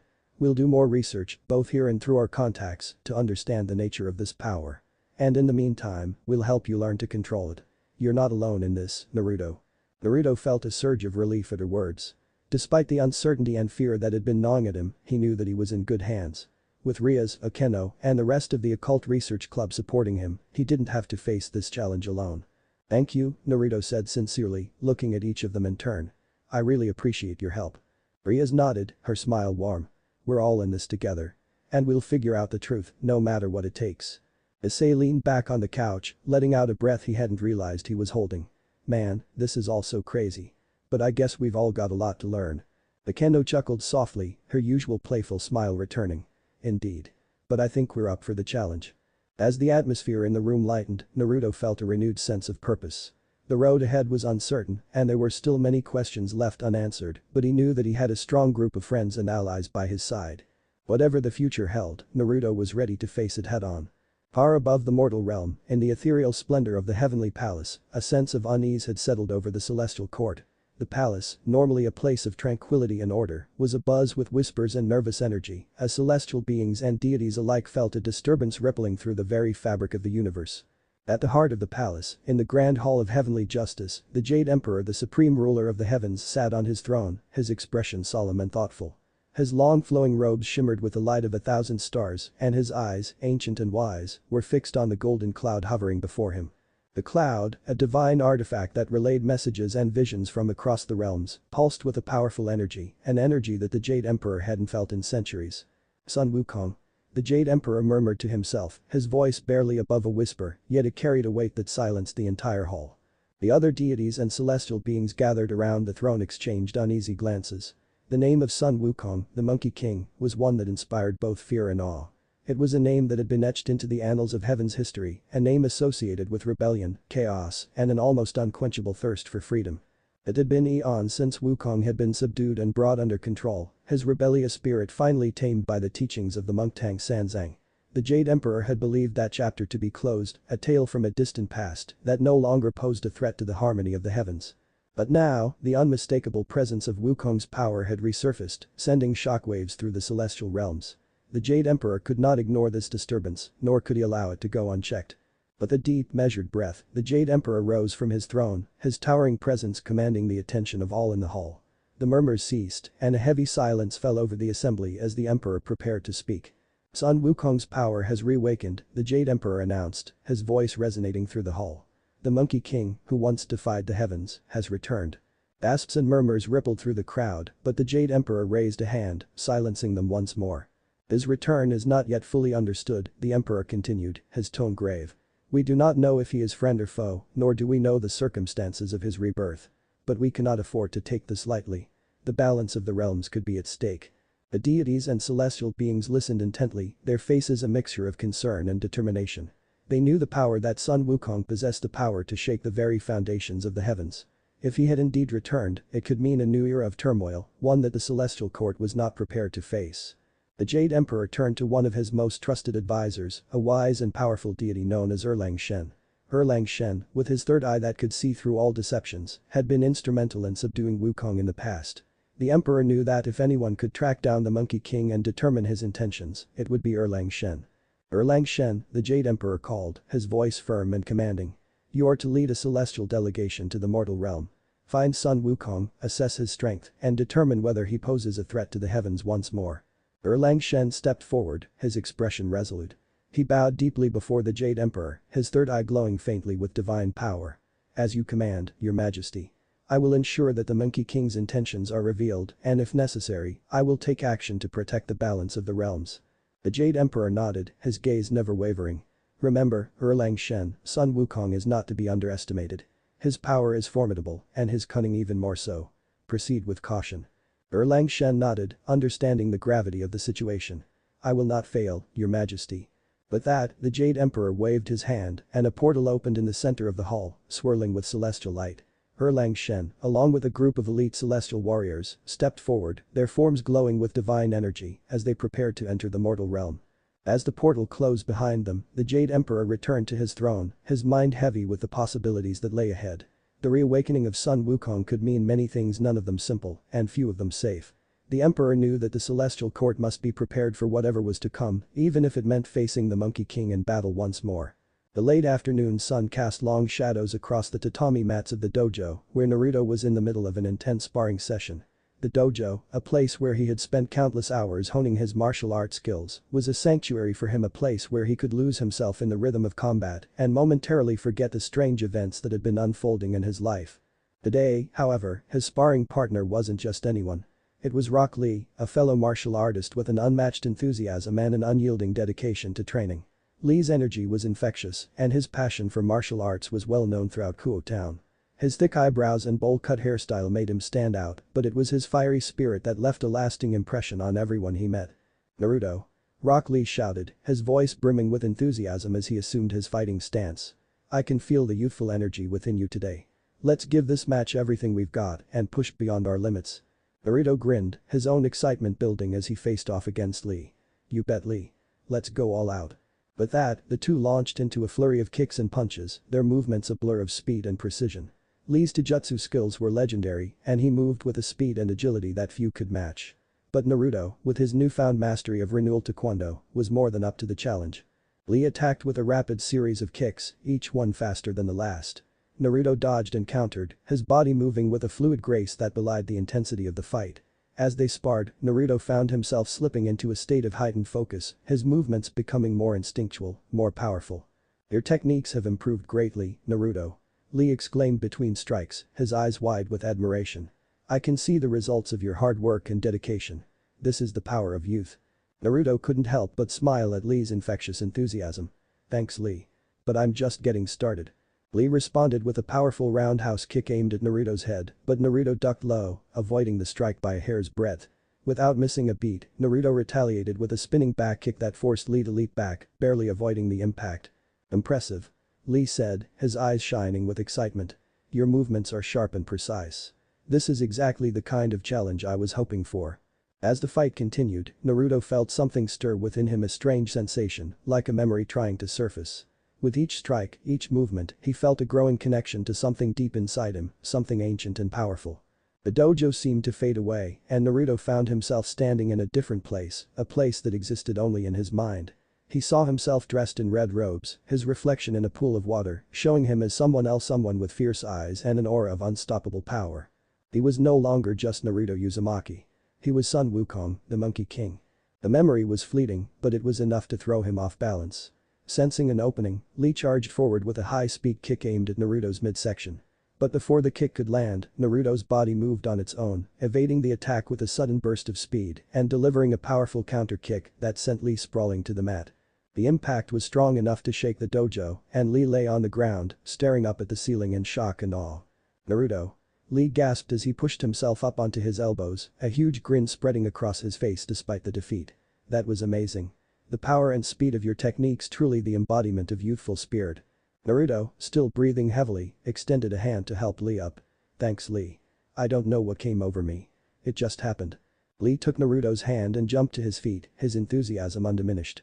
You have truly grown, Naruto. This is what hard work and dedication can achieve. But remember, the journey of youth never ends. We must continue to train, to push ourselves beyond our limits every day. Naruto couldn't help but laugh, despite the confusion still swirling in his mind. Yeah, you're right, Lee. We'll keep getting stronger together. But as the two friends exchanged smiles, a sharp pain shot through Naruto's head and he staggered back, clutching his temples. The dojo around him blurred and for a brief moment, everything went dark. In the darkness, Naruto saw flashes of another world, memories that were not his own but felt as if they belonged to him. He saw a vast towering mountain, its peak hidden in the clouds. He saw celestial beings, their forms radiant with divine light, and heard the clash of weapons as battles raged across the heavens. But above all, he saw a figure clad in red, a boy, barely more than a child, with skin as red as blood and eyes that burned with an intense fiery light. The boy looked at him, a sinister grin spreading across his face. Found you, the boy said, his voice echoing in Naruto's mind. It was a voice filled with malice and anticipation, as if he had been searching for Naruto for a long time. Naruto gasped, his eyes snapping open as the vision faded. He found himself back in the dojo, his heart racing and his body drenched in sweat. The pain in his head had subsided, but the memory of the red boy lingered, sending a chill down his spine. Naruto, are you alright? Lee asked, his voice full of concern as he rushed to Naruto's side. Naruto nodded, trying to steady his breathing. Yeah. I'm fine. Just got a little dizzy there. Lee frowned, his brows furrowed in worry. Perhaps you pushed yourself too hard in our sparring session. But don't worry. With proper rest and the power of youth, you'll be back to full strength in no time. Naruto forced a smile, though his mind was still reeling. Thanks Lee. I think I just need some air. Without waiting for a response, Naruto turned and headed for the door, his thoughts racing. The vision, the boy in red, the feeling of being found, it was all too much. He needed to clear his head to make sense of what was happening to him. As he stepped outside, the cool evening air washed over him and he took a deep breath, trying to calm the storm of emotion swirling inside him. Found you? The boy's words echoed in his mind, refusing to be silenced. Who was that boy? And what did he mean by found you? Was it just another fragment of his past life as Sun Wukong, or was it something more, something connected to the power that had reawakened within him? Naruto didn't have the answers, but one thing was certain. Whatever was happening, it wasn't over. The memories, the visions, they were coming faster now, more intense with each passing day. And with them came the undeniable feeling that something or someone was watching him, waiting for the right moment to strike. As Naruto walked away from the dojo, the sun dipped below the horizon, casting long shadows across the town. He wandered aimlessly through the streets, lost in thought, trying to piece together the fragments of his memories and the strange visions that had begun to plague him. The boy in red. There was something familiar about him, something that sent a shiver down Naruto's spine. He had never seen anyone like that before, yet the boy's face was burned into his mind, as if he had known him for years. Who are you? Naruto whispered to himself, his voice barely audible. He knew he wouldn't get an answer, but the question gnawed at him, refusing to be ignored. Was the boy a part of his past life, a remnant of the Monkey King's memories? Or was he something else entirely, something that had been searching for him across time and space, waiting for the moment when Naruto's power would reawaken? The possibilities were endless, and each one was more unsettling than the last. Naruto's thoughts were interrupted by the sound of footsteps behind him. He turned, expecting to see one of his friends, but there was no one there. The street was empty, bathed in the soft glow of the streetlights, but the feeling of being watched persisted. He clenched his fists, his instincts on high alert.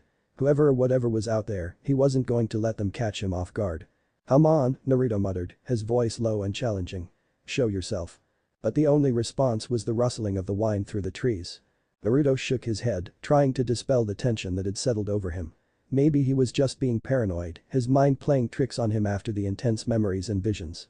But deep down, he knew that something was coming, something he wasn't prepared for. As he continued walking, the sense of dread remained, a constant reminder that his life was no longer as simple as it once had been. The memories of Sun Wukong, the strange power within him, the boy in red, everything was leading him towards something, and he wasn't sure if he was ready to face it. But one thing was clear, he couldn't run from it. Whatever was coming, he had to confront it head-on, just as he always. And with his friends by his side, he would find the answers he sought, no matter how difficult the journey might be. With renewed determination, Naruto headed home, his mind still buzzing with questions, but his resolve stronger than ever. The road ahead was uncertain, but he would face it with the same spirit that had carried him through every challenge so far. As the night settled in, the boy in red's words echoed once more in his mind, a chilling reminder that the past was not as distant as it seemed. Found you. Chapter 4 Weight of an Identity. Naruto woke up the next morning with a sense of unease gnawing at the edges of his mind. The visions from the previous day, the memories that had surfaced during his sparring session with Rock Lee still lingered, casting a shadow over his thoughts. He rubbed his eyes, trying to shake off the remnants of the dream that had haunted his sleep, but the feeling of dread remained. After taking a deep breath, Naruto got out of bed and began to get ready for the day. He reached for his school uniform, but after a moment's hesitation, he decided to pull on an orange shirt over it, a color that always brought him comfort, a reminder of who he was at his core. Before leaving his small apartment, Naruto paused to look at a picture hanging on the wall. It was an old photograph of his parents, a snapshot of happier times. His mother, Kushina, with her fiery red hair and warm smile, and his father, Minato, with his kind eyes and confident stance. They had both died when he was young, leaving him to grow up alone, but their memory was always with him. "Morning, Mom." "Morning, Dad," Naruto murmured, his voice barely above a whisper. "I'm heading out now. I'll see you later." With that, he turned and left the apartment, stepping out into the crisp morning air. The sky was clear, the sun shining brightly, but Naruto couldn't shake the feeling of unease that had settled in his chest. The visions, the boy in red, everything was starting to weigh on him more than he cared to admit.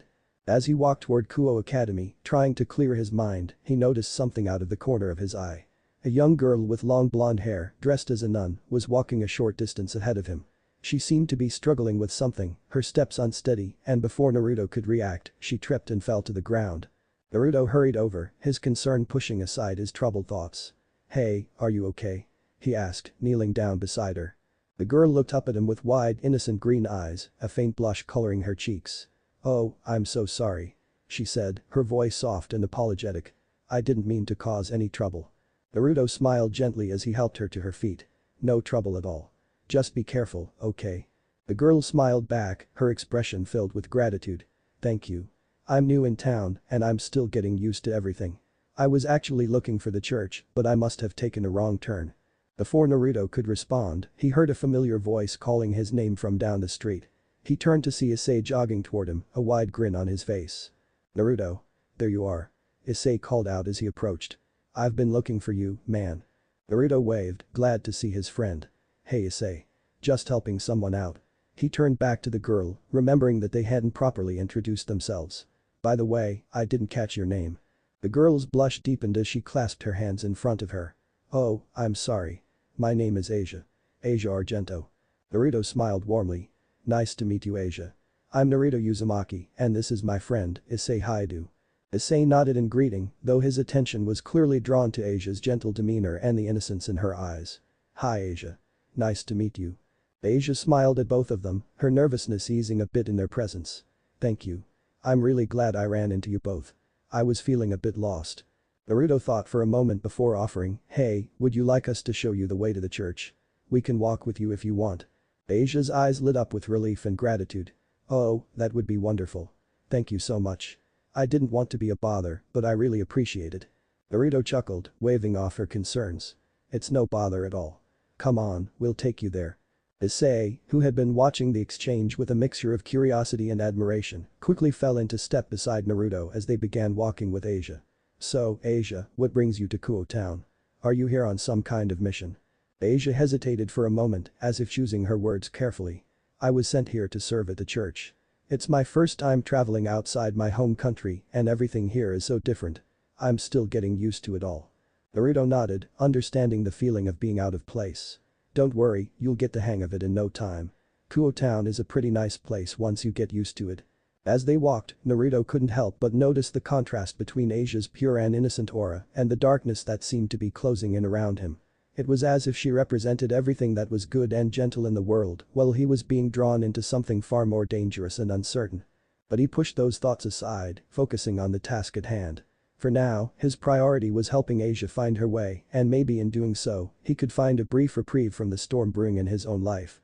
The walk to the church was pleasant, and Asia seemed to relax more with every step.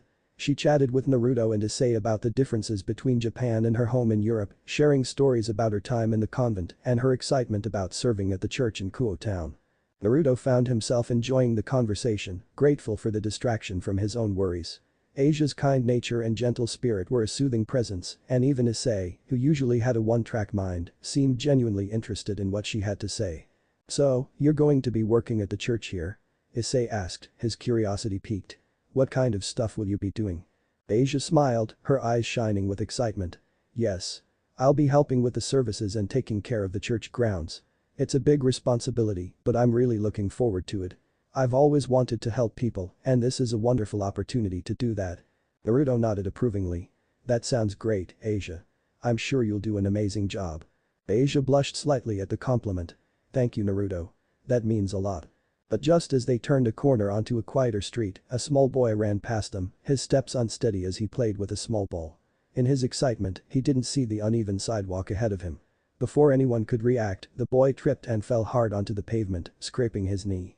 The boy cried out in pain, his eyes welling up with tears as he clutched his injured knee. Naruto and Issei immediately moved to help, but Asia was quicker. She rushed over to the boy, her expression filled with concern and compassion. "Are you okay?" Asia asked gently as she knelt beside the boy, her voice soft and soothing.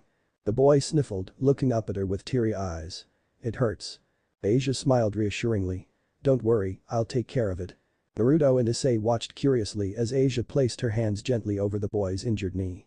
A soft green light began to emanate from her hands, surrounding the wound with a warm comforting glow. The boy's tears slowed as he stared in awe at the light, the pain in his knee rapidly subsiding. Within moments, the scrape on the boy's knee had completely healed, leaving no trace of the injury. The boy flexed his leg, his expression shifting from confusion to delight as he realized he was no longer in pain. "Wow!" the boy exclaimed, his eyes wide with wonder. "It doesn't hurt anymore." Asia smiled warmly, patting the boy on the head. "There you go. All better." Naruto and Issei, who had been watching in stunned silence, exchanged a shocked glance. Neither of them had expected to see something like this, especially from someone as unassuming as Asia. "Asia. That was amazing," Naruto said, unable to hide his astonishment. "How did you do that?" Issei, equally amazed, nodded in agreement. "Yeah, that was like magic or something." Asia looked up at them, her expression shy but pleased. "It's something I've always been able to do. It's a gift from God. I've been able to heal injuries like that since I was a child." Naruto stared at her, still processing what he had just seen. "You've always been able to heal people. That's incredible." Asia's smile faltered slightly and she looked down at her hands. "It's a blessing, but it's also been difficult at times. Not everyone understands it and some people have been afraid of me because of it." Naruto's heart ached at the sadness in her voice. He could see that, despite the kindness she showed, Asia had experienced her share of hardship because of her gift. "Well, I think it's amazing," Naruto said sincerely. "You have the power to help people, and that's something really special." Issei nodded in agreement, his earlier shock replaced by admiration. "Yeah, Asia. Don't let anyone make you feel bad about it. You're awesome." The boy, still beaming from having his knee healed, looked up at Asia with wide eyes. "Thank you, miss. You're like a real-life angel." Asia blushed at the compliment, a soft giggle escaping her lips. "I'm just happy I could help." The boy's mother, who had been nearby, hurried over to thank Asia profusely before taking her son by the hand and leading him away, the boy waving happily as they left. As the three of them continued their way, Naruto couldn't stop thinking about what he had just witnessed. Asia's ability to heal was unlike anything he had ever seen, and it only deepened the sense of mystery that surrounded her. "Asia," Naruto said after a moment of silence, "you really are something special." Asia looked at him, her eyes reflecting a mix of gratitude and uncertainty. "Thank you, Naruto. But sometimes I wonder why I was given this gift. It can be hard to understand." Naruto nodded, understanding her struggle. "I get that. Sometimes the things we're given, powers or responsibilities, can be tough to figure out. But I think you're doing something really good with yours." Issei chimed in, trying to lighten the mood. "And hey, if you ever need someone to cheer you on, you've got us." Asia's smile returned and she nodded. "Thank you, both of you. You've been so kind to me today." As they walked, the atmosphere between them grew more relaxed, the earlier tension and unease giving way to a sense of camaraderie. With the church in view, Naruto couldn't shake the feeling that something wasn't quite right. The church itself was an imposing structure, its Gothic architecture standing out against the modern buildings around it. But there was an air of unease that seemed to hang over the place, as if it were a relic from another time, out of place in the present day. Naruto glanced at Issei, who seemed to feel it too. This place feels different, he murmured. Issei nodded in agreement. Yeah. I don't know what it is, but there's something about this church that gives me the creeps. Asia, however, seemed oblivious to their concerns, her eyes filled with awe as she took in the sight of the church. It's beautiful, she whispered, a soft smile on her lips. I can't believe I'm really here. Naruto forced a smile, pushing his unease aside. I'm glad we could help you find it, Asia. If you ever need anything, don't hesitate to ask. We're just a call away. Asia turned to them, her expression filled with gratitude. Thank you both so much. I hope we can meet again soon. Issei grinned, trying to lighten the mood. Definitely. Maybe we can show you around town sometime, once you're settled in. Asia's smile widened. I'd like that. Thank you.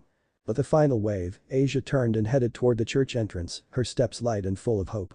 Naruto and Issei watched her go, both feeling a mix of emotions, relief at having helped her, and a lingering sense of unease about the church itself.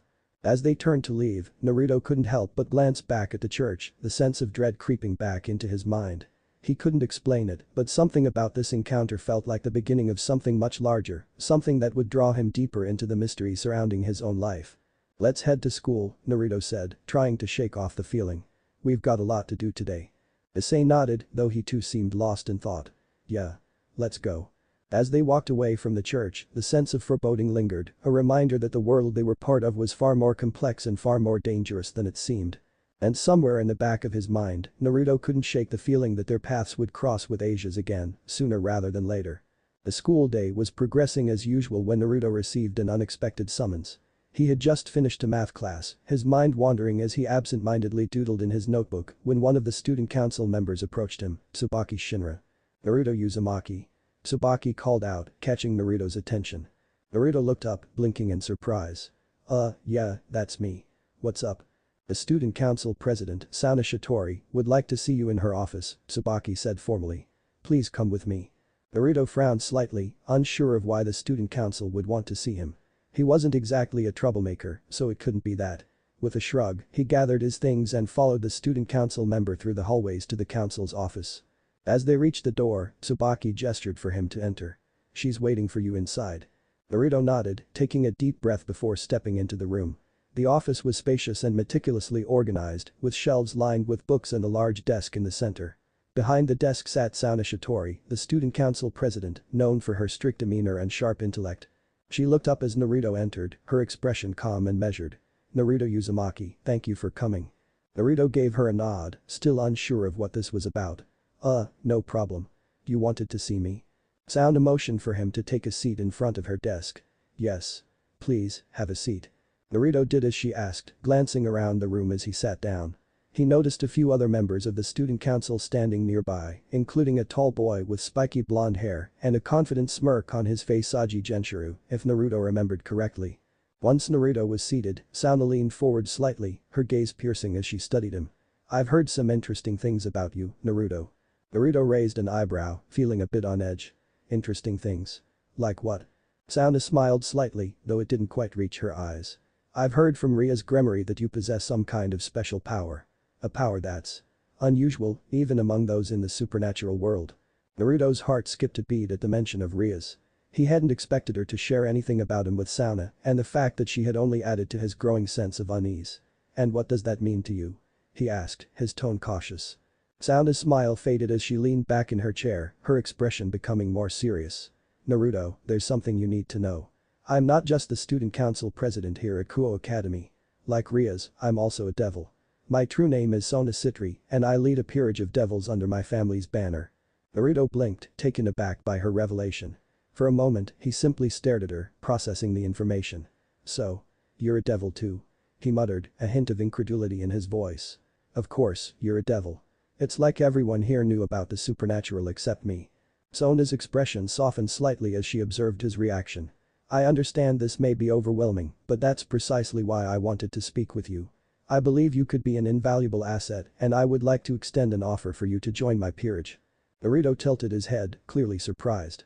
Join your peerage? Why? Sona folded her hands on the desk, her tone measured and professional. Ria's recently acquired a very powerful asset, the Red Dragon Emperor. I find myself in need of someone who can help balance the scales, so to speak. With your abilities, you could not only help even the odds, but also grow stronger in the process. Naruto sat back in his chair, his mind racing as he considered her offer. It was clear that Sona saw something in him, something she believed could be useful to her.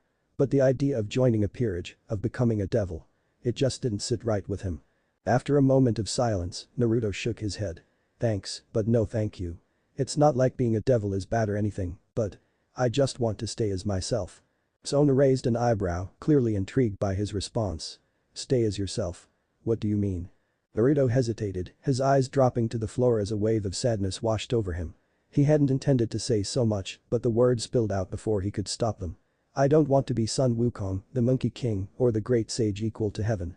I just want to be Naruto. Naruto Uzumaki. Sona's eyes widened slightly in surprise, her calm demeanor momentarily slipping. Sun Wukong? The Monkey King? You mean to say that you're… Naruto sighed, running a hand through his hair. Yeah. I thought Riaz might have told you, but I guess she didn't mention that part. Before Sona could respond, Saji, who had been listening to the conversation with a skeptical expression, couldn't hold back any longer. Yeah, right, Saji scoffed. This guy. Some kind of god. Come on, President, you don't really believe that, do you? Sona shot Saji a sharp look, silencing him before turning her attention back to Naruto. There's only one way to test this, she said thoughtfully. She reached into her desk drawer and pulled out a small ornate box. Opening it, she revealed a set of black chess pieces, each one radiating a faint otherworldly energy. Naruto looked at the pieces with curiosity and confusion. What are those? These are evil pieces, Sona explained, her tone turning more serious. They're used to reincarnate humans into devils, making them part of a devil's peerage. If you truly are something different to God or otherwise, then these pieces will react in a very specific way. Naruto frowned, still unsure of what she was getting at. So, what would this prove? Sona carefully selected a single piece from the set of rook and held it out to him. If you're a normal human, this piece will successfully reincarnate you as a devil. But if you're something more, then the piece won't take. It will be rejected, and we'll know that you're truly different. Naruto hesitated, glancing at the piece in her hand. He wasn't entirely sure what to make of this, but the curiosity and determination in Sona's eyes told him that she was serious. After a moment of consideration, he nodded. Alright. Let's give it a try. Sona's expression remained neutral as she approached Naruto, holding the pawn piece carefully in her hand. This might feel a bit strange, but it won't hurt, she assured him. Naruto nodded again, bracing himself for whatever was about to happen. Sona pressed the pawn piece against Naruto's chest, and for a brief moment, nothing happened. Then, the piece began to glow with a soft crimson light as it slowly sank into his body. Naruto felt a strange sensation of warmth spreading through his chest, but it was quickly followed by something else, something powerful and overwhelming. Suddenly, the entire building began to shake. The windows rattled, and the ground beneath them trembled as if an earthquake had struck. Sona and the other members of the student council looked around in alarm, ducking as books and papers fell from the shelves. The evil piece inside Naruto's body began to glow even brighter, but instead of settling into place, it was violently expelled, shooting out of his chest like a bullet. It embedded itself in the wall behind him with a force that cracked the plaster. Sona's eyes widened in shock, her usual calm demeanor completely shattered. What just happened? Naruto, breathing heavily from the experience, looked at her with a mix of sadness and resolve. I guess that clears everything up, he said quietly. Saji, who had been crouching behind a desk to avoid the chaos, stood up slowly, his eyes wide with disbelief. No way. That really happened. Sona approached the wall where the evil piece had lodged itself, carefully pulling it out and examining it. The piece was intact, but it no longer radiated the energy it once had. It was as if it had been drained, its power rendered useless by whatever force resided within Naruto. Sona turned back to Naruto, her expression one of awe and confusion. So, you really are Sun Wukong, the Monkey King? Naruto nodded, a bitter smile on his face. Yeah. I guess I am. But like I said, I just want to be Naruto Uzumaki. For a moment, there was silence in the room as everyone absorbed what had just happened. The tension was palpable, but there was also a sense of understanding Naruto was something more than they had ever encountered before, something that couldn't be defined by the usual rules of the supernatural world. Sona finally sighed, her expression softening as she met Naruto's gaze. I understand. I won't press you any further. But know this, Naruto, you may not want to be the Monkey King, but whatever power you have, it's part of you now. You can't ignore it, no matter how much you want to. Naruto nodded, appreciating her understanding. I know. And I'll deal with it. In my own way. Sona gave him a small, respectful nod. If you ever change your mind, my offer still stands. You'd be a valuable ally and I believe we could accomplish great things together. Naruto smiled faintly, though the sadness in his eyes remained. Thanks Sona. I'll think about it. With that, the meeting was over. Naruto stood up and left the student council room, his mind heavy with the weight of his newfound identity. As he walked through the empty hallways of Kuo Academy, he couldn't help but wonder what the future held for him and whether he would ever truly be able to escape the shadow of his past. Naruto was making his way back to the dojo after the unsettling meeting with Sona. The weight of everything that had happened was still heavy on his mind, especially the revelation that he was, or at least had been, the legendary Sun Wukong, the Monkey King. He couldn't help but wonder what that meant for his future, or if he could ever truly escape the shadow of his past. As he walked, the familiar side of the dojo came into view, but before he could reach the entrance, he heard someone calling his name. Naruto. Issei's voice rang out, full of energy and excitement. Naruto turned to see Issei jogging toward him, with Rias, Akeno Kiba and Kaneko following close behind. Ria's usual confident demeanor was tinged with curiosity, while Akeno's playful smile was in place, though her eyes betrayed a hint of concern. Kiba offered Naruto a friendly nod, and Kaneko's stoic expression remained unchanged as always. Naruto raised a hand in greeting, though his mood remained subdued. Hey Issei. Rias, Akeno, Kiba, Kaneko. What's up? Rias stepped forward, her gaze sharp yet kind. I heard about what happened with Sona. Are you alright? Naruto shrugged, trying to downplay the turmoil inside him. Yeah, I guess. Turns out I'm sort of a god. Still not sure what to make of it, though. I mean, I feel the same, but sometimes it's like Wukong can just take over, you know. Issei, ever the supportive friend, chimed in with enthusiasm. Man, I get it. I've got this weird thing too. Apparently, I'm the Red Dragon Emperor now. The title Emperor sent a jolt through Naruto's mind, triggering a wave of memories. Images of a grand palace, a towering figure draped in golden robes, and the oppressive weight of the Jade Emperor's gaze flooded his thoughts. He winced, shaking his head to clear the vision. Rias noticed his discomfort and took a step closer, her voice gentle. Naruto, are you okay? Naruto forced a smile, brushing off the memory. Yeah, just remembering some stuff from a long time ago. So, what's up anyway? You guys just out for a stroll? Rias was about to respond, but Issei beat her to it, his excitement bubbling over. We're gonna hunt a stray devil. You should totally come with us. Rias shot Issei a look that was equal parts exasperation and concern. Issei, we can't just. Issei grinned, clearly pleased with Naruto's decision. Awesome. You'll be fine, man. I mean, you beat that fallen angel to death without even trying. Naruto's smile faltered, his gaze dropping to the ground. Yeah, but I don't remember it. That wasn't me, Issei.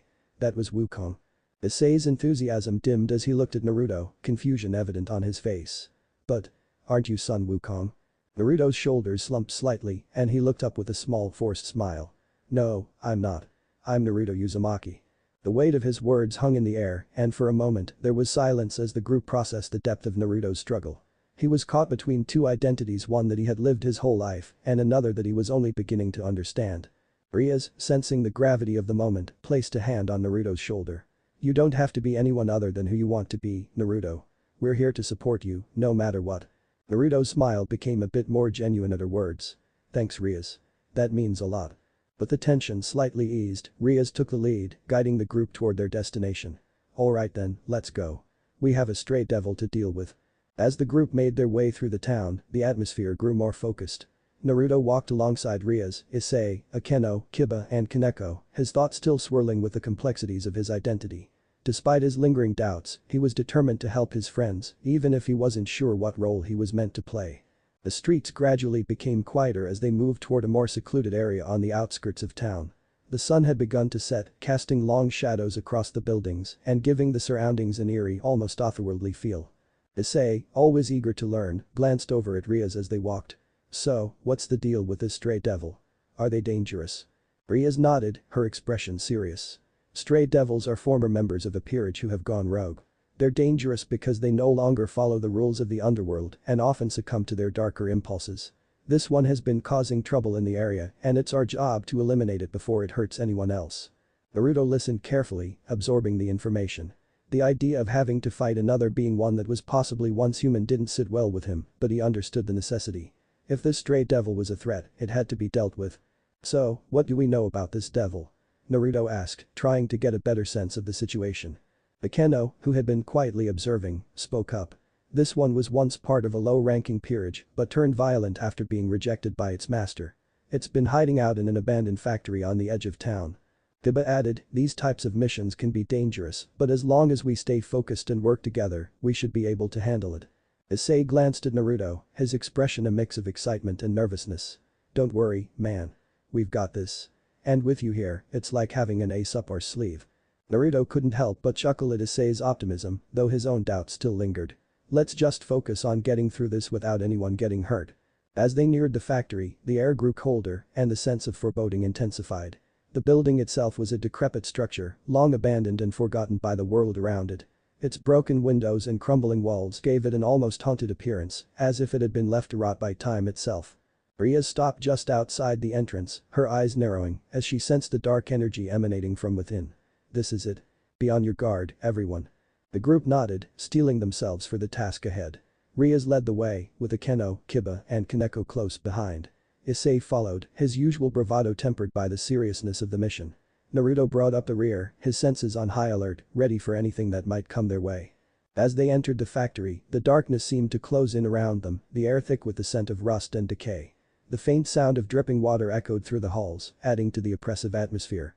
Rhea's motioned for the group to spread out as they moved deeper into the building. The tension was palpable, each step bringing them closer to their target.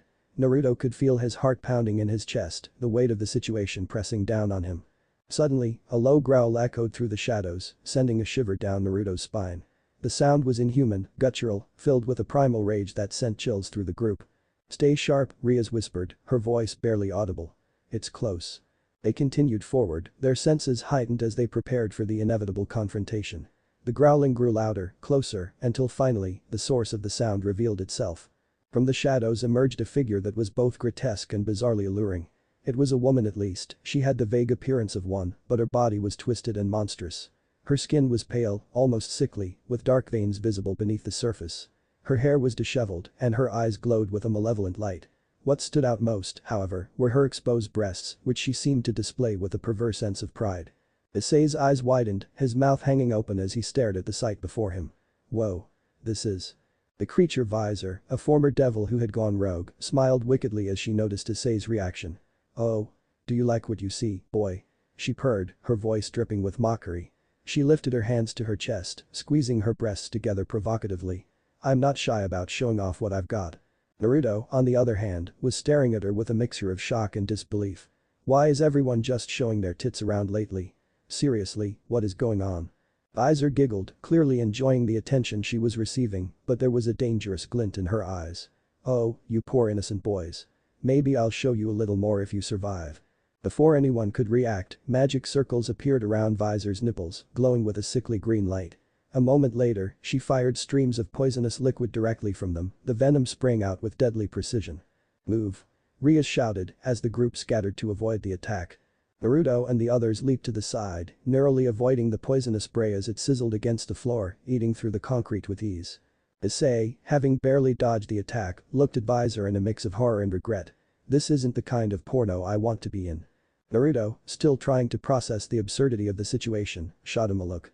Issei, this isn't the time. Visor cackled, clearly enjoying their reactions. Oh, don't worry, boys. There's plenty more where that came from. Hiba, who had kept his focus throughout the encounter, quickly positioned himself between Visor and the rest of the group. We need to take her down, now. She's not just toying with us, she's deadly. Kaneko nodded, her expression as serious as ever. We can't let her attack again. Everyone, be careful. Rhea stepped forward, her eyes narrowing as she prepared to unleash her own magic. Visor, your time has come. We'll put an end to your twisted games right here. But Visor wasn't going to make it easy. She laughed maniacally as more magic circles appeared around her body, her poisonous attacks growing more erratic and dangerous. The group continued to dodge and weave, avoiding the deadly streams of venom as best they could. Naruto, trying to find an opening, felt a surge of frustration. This was nothing like the battles he had faced before, and the sheer absurdity of it all only added to his sense of disbelief. But he knew he had to push through, he had to help his friends, no matter how bizarre the situation had become. With a deep breath, Naruto focused, trying to tap into the power within him. He wasn't sure if it would work or if Wukong would take over again, but he knew he had to try. Just as Visor prepared to launch another attack, Naruto's instincts kicked in. He moved with a speed that surprised even him, closing the distance between them in an instant. With a swift, decisive motion, he struck at the magic circles with a powerful kick, disrupting their energy and causing them to flicker and fade. Aiza recoiled, her smug expression turning to one of shock and rage. How dare you? Naruto didn't stop. He pressed the attack, moving with a grace and precision that felt both familiar and foreign. Each strike disrupted Visor's magic, weakening her defenses and forcing her back. The others quickly joined in, taking advantage of the opening Naruto had created. Kiba slashed at Visor with his sword, each strike cutting through her corrupted flesh. Kaneko, with her incredible strength, delivered powerful blows that shook the very ground beneath them. Rias, seeing her opportunity, unleashed a devastating blast of demonic energy, the crimson light enveloping Visor and consuming her entirely. The stray devil's scream echoed through the factory as the energy tore through her, erasing her twisted form from existence. When the light finally faded, there was nothing left of Visor but a few wisps of smoke, quickly dissipating into the air. The group stood in silence for a moment, catching their breath and processing what had just happened. Issei was the first to speak, his voice shaky but filled with relief. Well. That was definitely something. Naruto, still trying to wrap his head around everything, let out a long breath. Yeah. Something. Rias approached Naruto, her expression one of gratitude and concern. You did well, Naruto. Thank you for helping us. Naruto shrugged, though a small smile tugged at his lips. I'm just glad I could do something. That was intense. Kiba nodded in agreement, sheathing his sword. You were amazing, Naruto. You really stepped up when we needed you. Kaneko simply gave Naruto a thumb up, her way of showing appreciation. Issei, despite the chaotic situation, couldn't help but grin. Man, you really saved us back there. But seriously, what was with that devil? I've seen some weird stuff, but that was. Naruto chuckled, shaking his head. Let's just say I've had enough surprises for one day. Ria smiled at the group, her eyes filled with pride. We all did well. Let's head back, we've earned a break. After the intense encounter with the stray devil, the group made their way back to the occult research club. The tension from the battle had mostly dissipated, replaced by a sense of camaraderie and relief.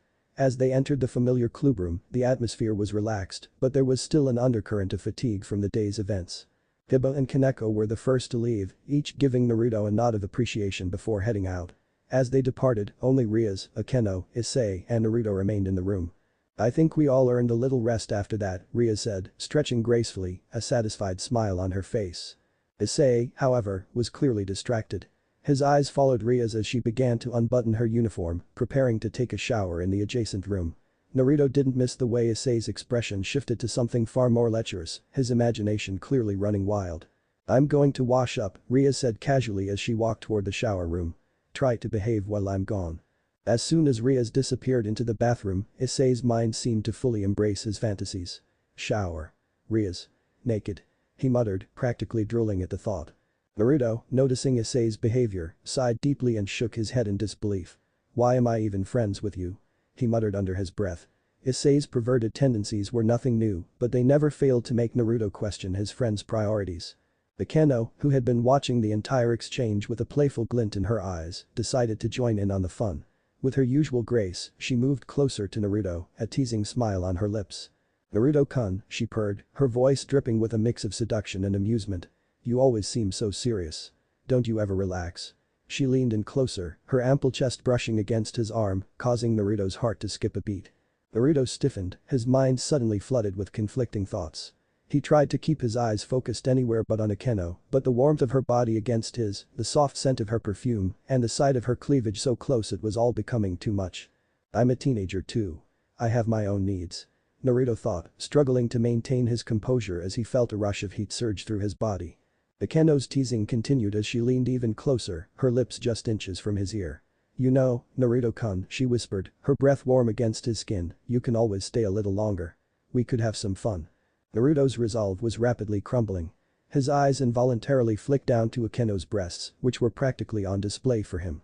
His face flushed a deep red as he fought to control the primal urges that were threatening to take over. This isn't happening. This isn't happening, Naruto chanted in his mind, but Akeno's proximity and the softness of her curves pressed against him were making it increasingly difficult to think straight. Akeno giggled softly, clearly enjoying the effect she was having on him. What's the matter, Naruto-kun? You seem distracted. Naruto's brain was practically short-circuiting at this point. He knew he had to get out of there before he did something he'd regret. With a sudden burst of willpower, he forced himself to take a step back, putting some much-needed distance between himself and Akeno. I think it's time I leave as well," Naruto stammered, his voice slightly shaky as he tried to keep his cool.